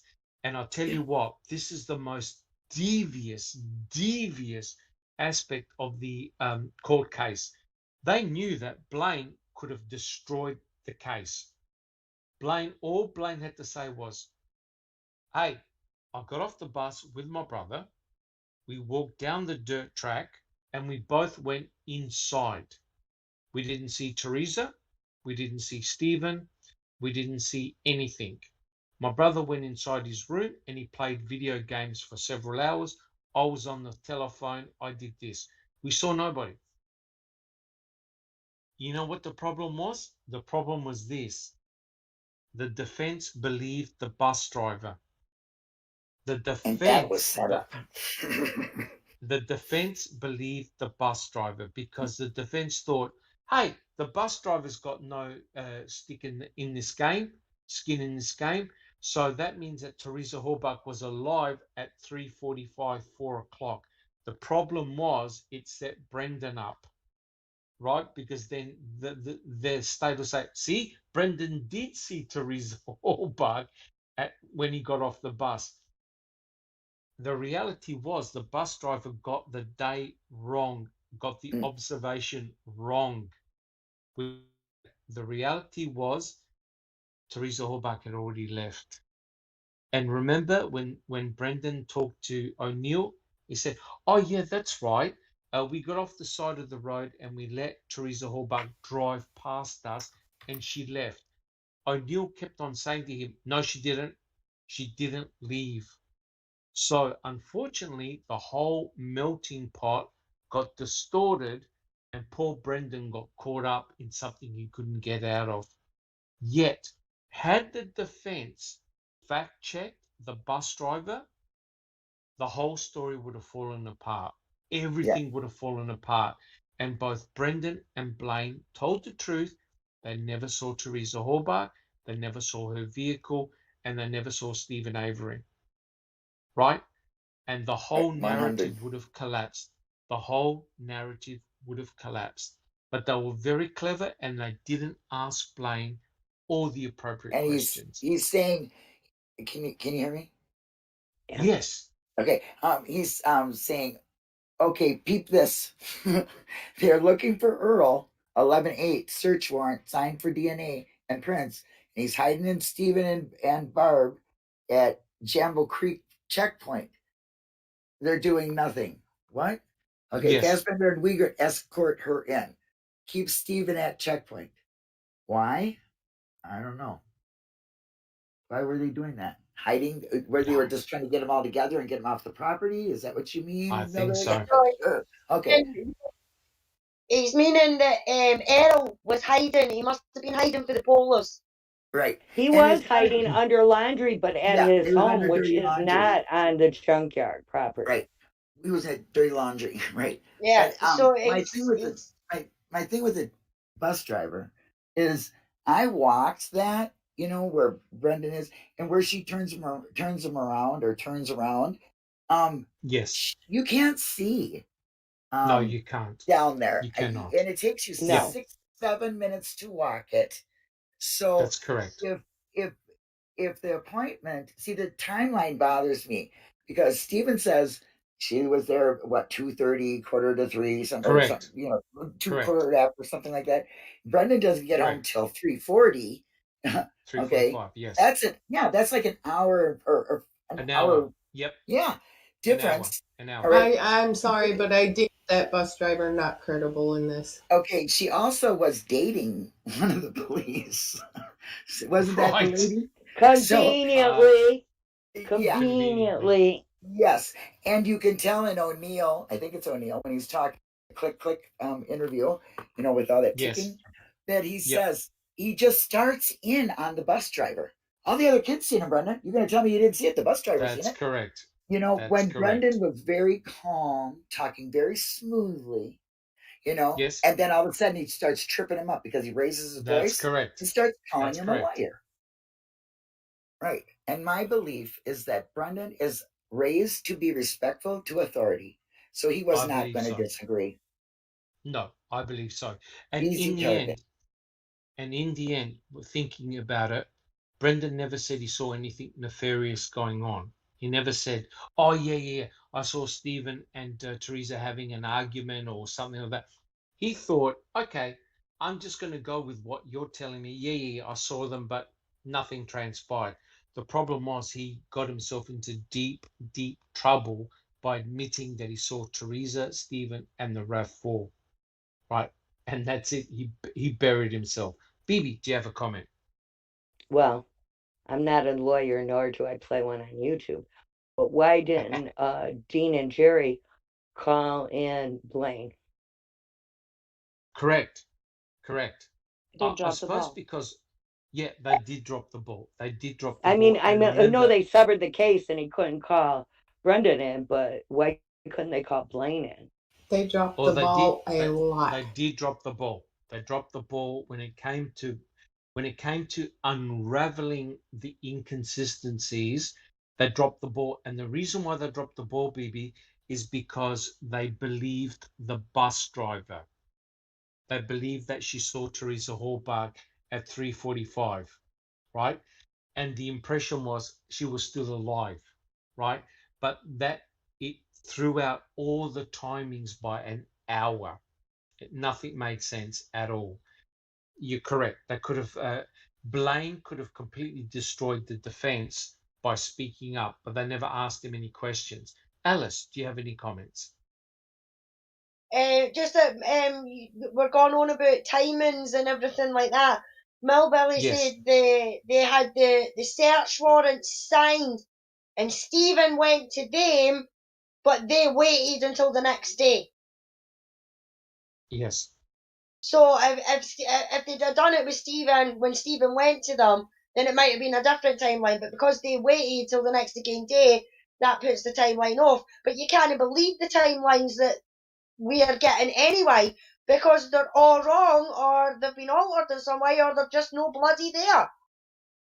Correct. That's correct. And Stephen you know was what? convicted on 238 or 41, whatever the timeline was, and Brenda was convicted on 3 40 something. Correct. So There were yeah, there were two and the different bus there were two driver was different incredible. Yes, timelines. Yeah. there were two different murder scenarios and two different timelines. But Fassbender and we worked it out that it was all crap. Nothing was adding up.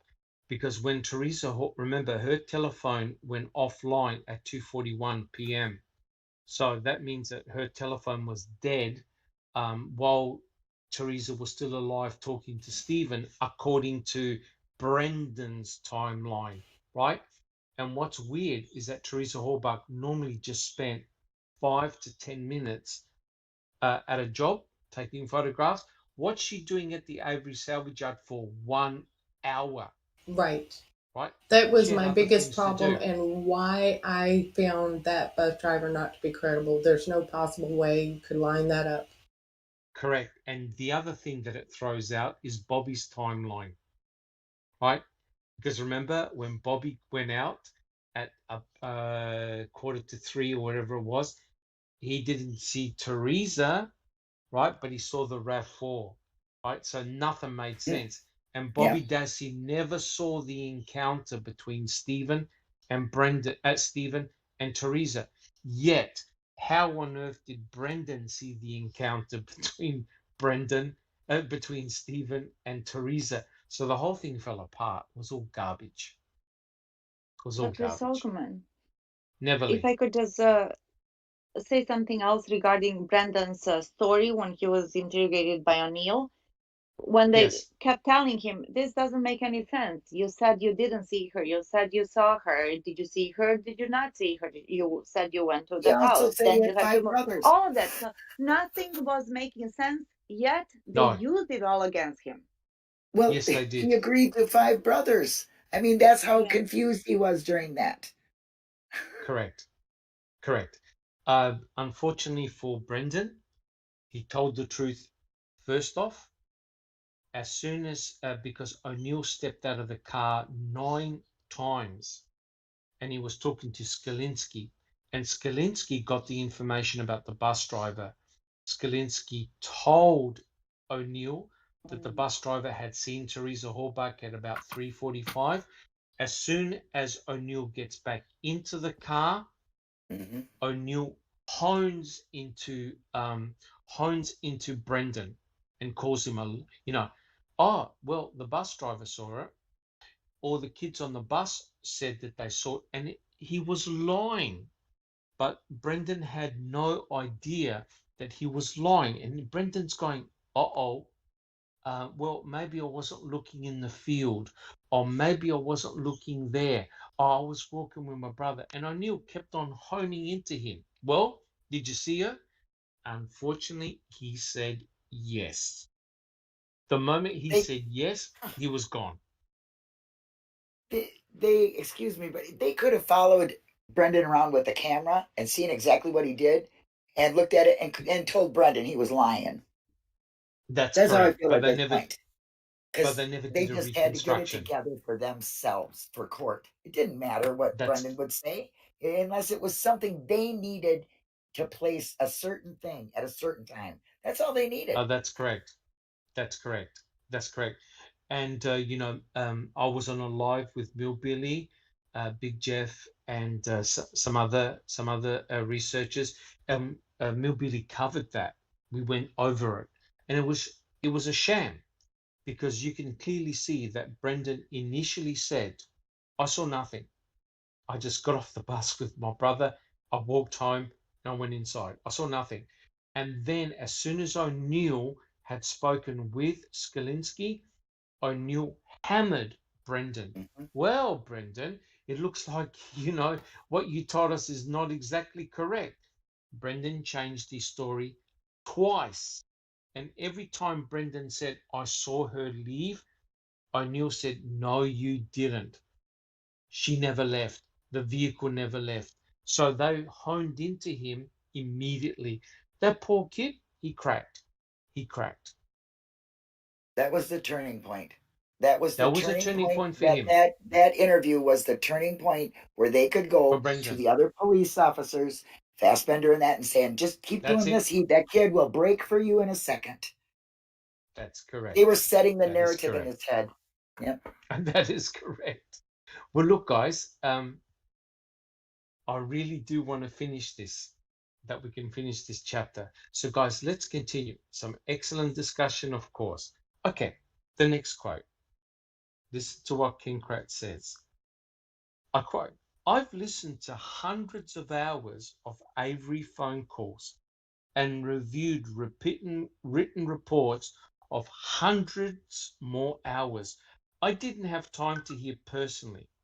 One thing has become crystal clear.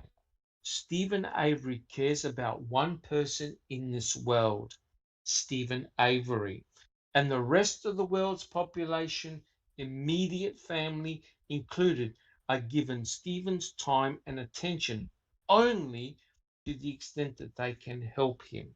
So the question is, what did the state gain by listening to Stephen's jail calls? Who would like to answer this one? So it's pretty obvious that Ken Kratz, he listened to all the calls and he got people to listen to all the calls. So were the calls good or damaging against Stephen? Who would like to answer that call? Who would like to answer that question? I don't see Evan. anything nefarious what Stephen was saying and while talking to his family. And he talked to a bunch of people. I don't see anything at all because I don't have that kind of mindset to say, Yes. he started here, or he repeated this, or he changed that story. You're just listening to trying to, first of all, grasp of what he's talking about, who is he talking about, and what context that is. And then you can decipher and dissect every single statement. Where Kratz is looking constantly for something to make up this That's correct. unbelievable story.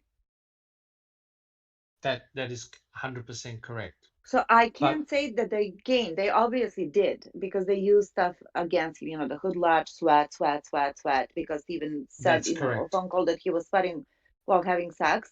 So he used that, and I'm sure other things. But all I'm saying, it's just, to me, it's unbelievable how they, maybe that's their job after all to do that. But there's got to be some kind of a decency, you would think. They're looking for Yes. truth. They're not for justice, but for truth. Correct. To what 100% happened. correct. And so that's my take on the phone calls.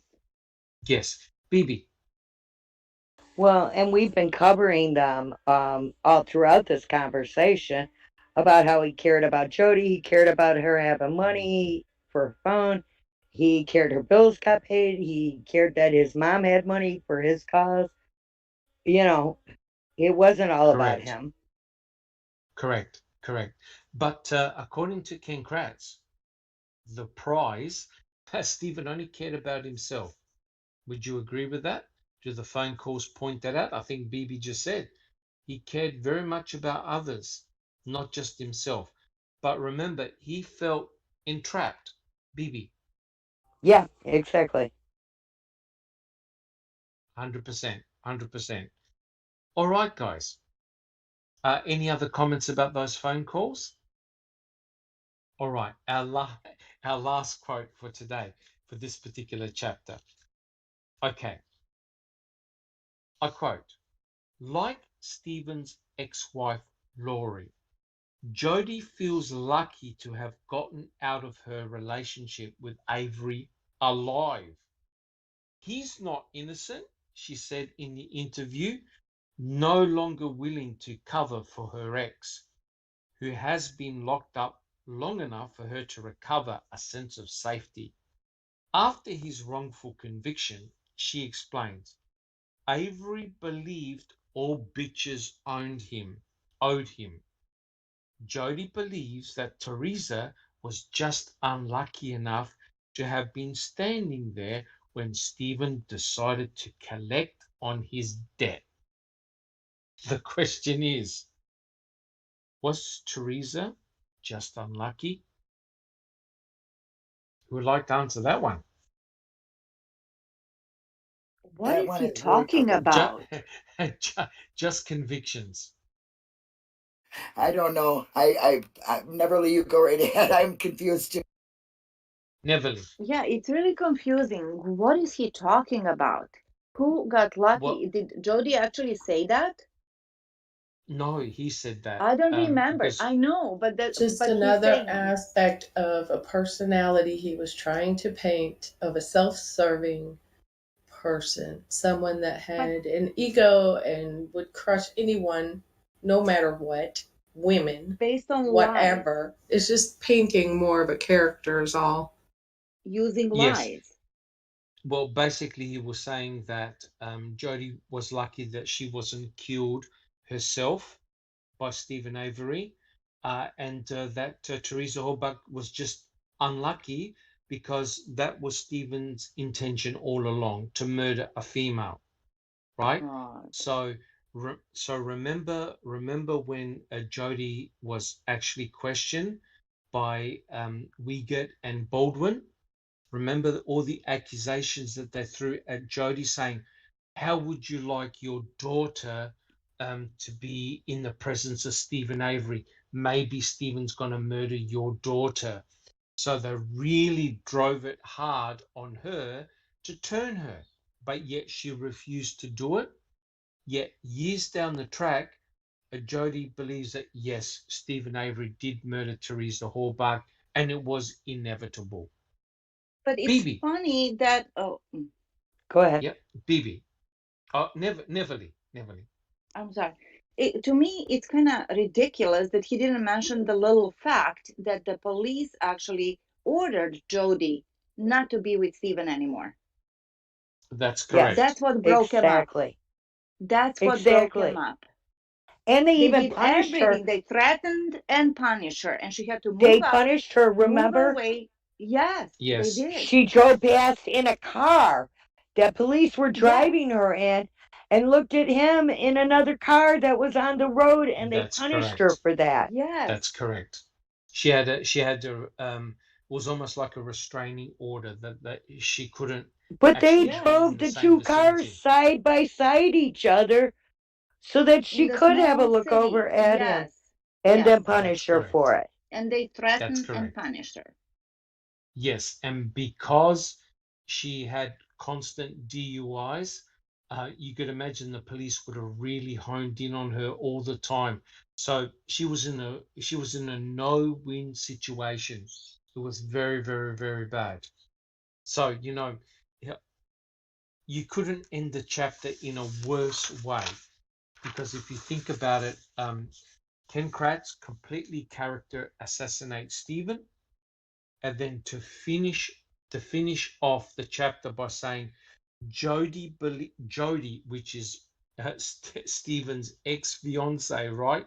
Jody believes that Teresa was just unlucky enough to have been standing there when Stephen decided to collect on his debt.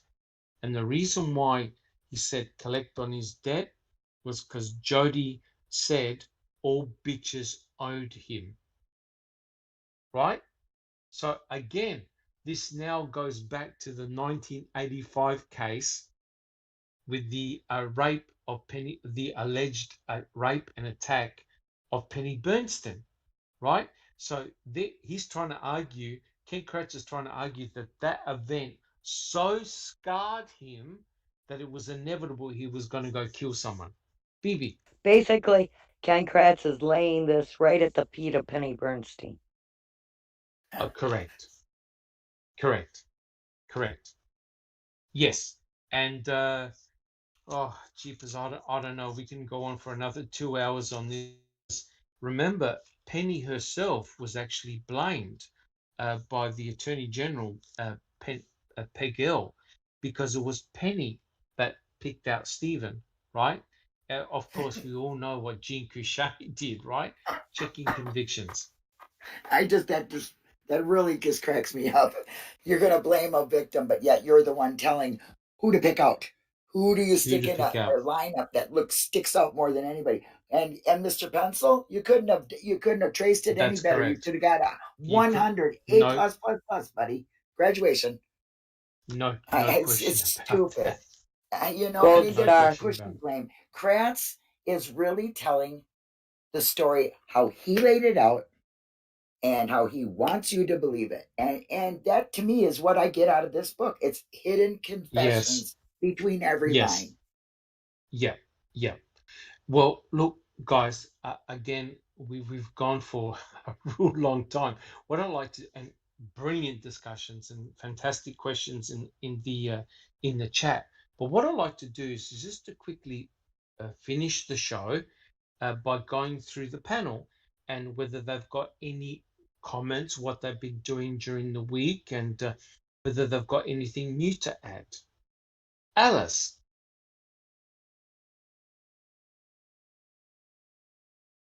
Not nothing really new to add. Just more looking more into the Luke Mitchell and Jodie Jones case.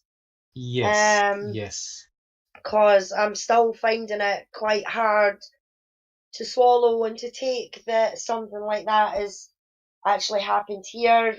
You've heard me on many chats saying Yes, it we would have. not happen here, and for it to actually be true and coming up and giving me a big slap in the face and saying, I'm here, it's hard to swallow. It really is hard to swallow.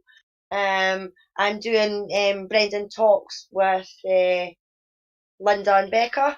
But other than that, just same old, and just like to thank the panel for being here as well. Thank you, and thank you for being a mod. Awesome effort. Oh yes, Awesome yeah, effort. I became a mod as well. So you've got a spanner now. You've got a spanner. Oh yes, I've got a big spanner now. Awesome. Thank you so much, Alice. And Bibi, how about yourself? Oh, I was looking with Nosy Run and Mystic Jinx. We were looking at a case, not a case with death, but they said this woman has Munchausen by proxy. Her name is, I want to say, Danita Tut. Yes. Tut. Is that right? Davita Tut. Yes, you're right. Yeah. Tut or something? Yeah. Yes, it's Danita Tut. Yeah. Yeah, there we go. That one seems pretty interesting, too. We were looking at it, and it's pretty unbelievable what was going on at the Children's Hospital in Texas. Yes. Yeah. What could still be going on? Yeah, very well. Because she's serving a 5-year sentence, so yeah. Just not that recent, not that long ago, No. Unbelievable. Thank you, Bibi. And all your water supply is good? All the water's good? Yeah, everything's good. Spring is sprung. And your husband doesn't want to go walk in front of a bus anymore? No, he's finally gotten over that. He doesn't have to carry. He's actually driving the bus now. Jugs of water, yeah. Awesome. That's good to hear. Thank you so much, Bibi. Checking convictions. Oh, well, I'm back from vacay. I missed you all so much. I'm not addicted, though. Well, remember that. Thank God for that. Thank God you're not addicted. Yeah, and to touch on what Bibi was saying, it's really a coincidence, but on my vacay, I met the man who wrote the story for this Munchausen case that she's talking about. I actually met him in a hotel in the morning, and I was just, I'm amazed that I met him, and I'm going to try to reach out to him and see if we can get him to come on and talk to Nosy. So that, and just supporting Brendan, and we're really getting into Brendan's post conviction, and we were talking about it today, and I'm so convinced that they just had to put everything in Brendan's head, and Ken just follows suit with that. I mean, that's correct. Oh God, yeah.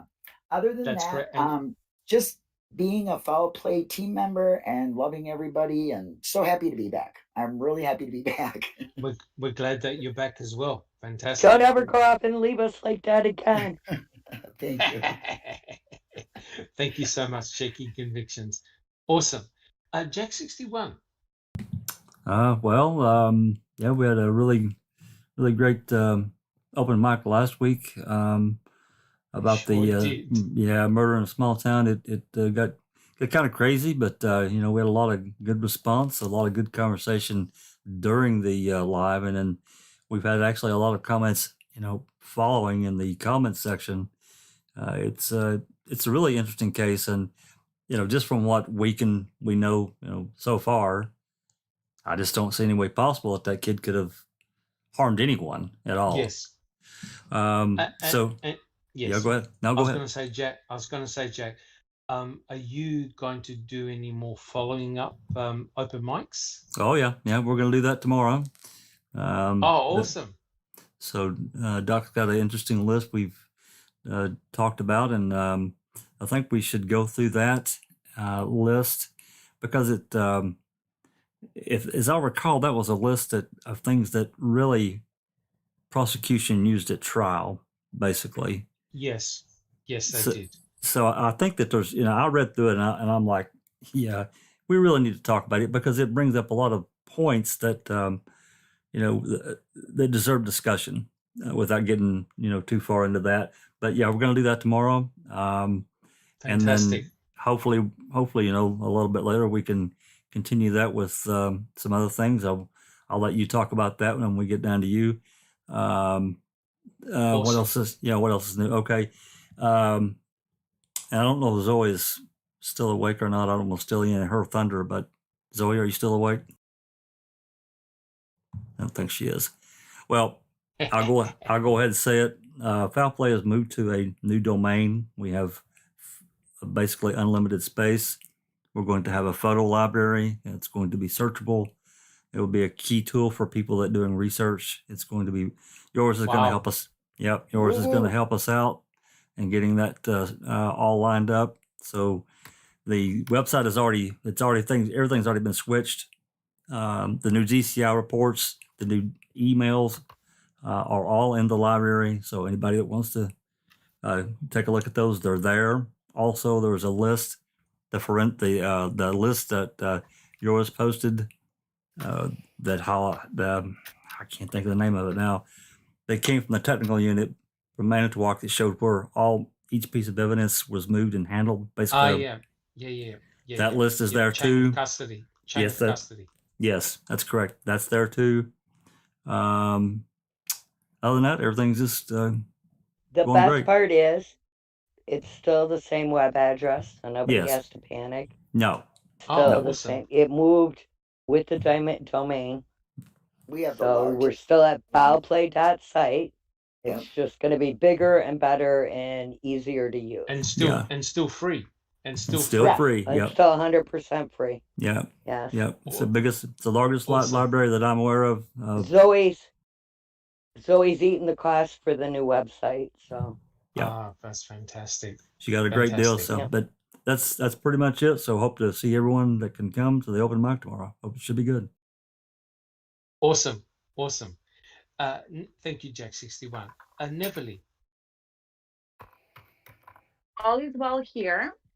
Yes, not that I'm addicted or anything, but I started following. None of us are addicted. None, exactly. Alice, thank you very much for bringing forward this case. Luke Mitchell and Jody Jones, very, very interesting and very incredible and ludicrous.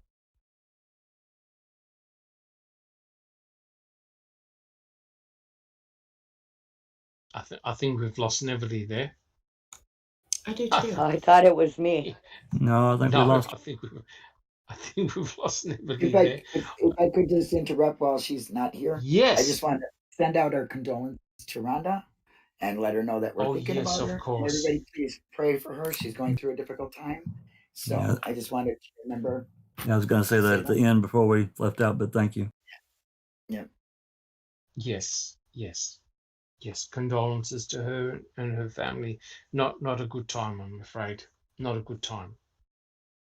Okay, Sammy, do you have any final comments? I'd like to say I feel luckier than most people. Doing well.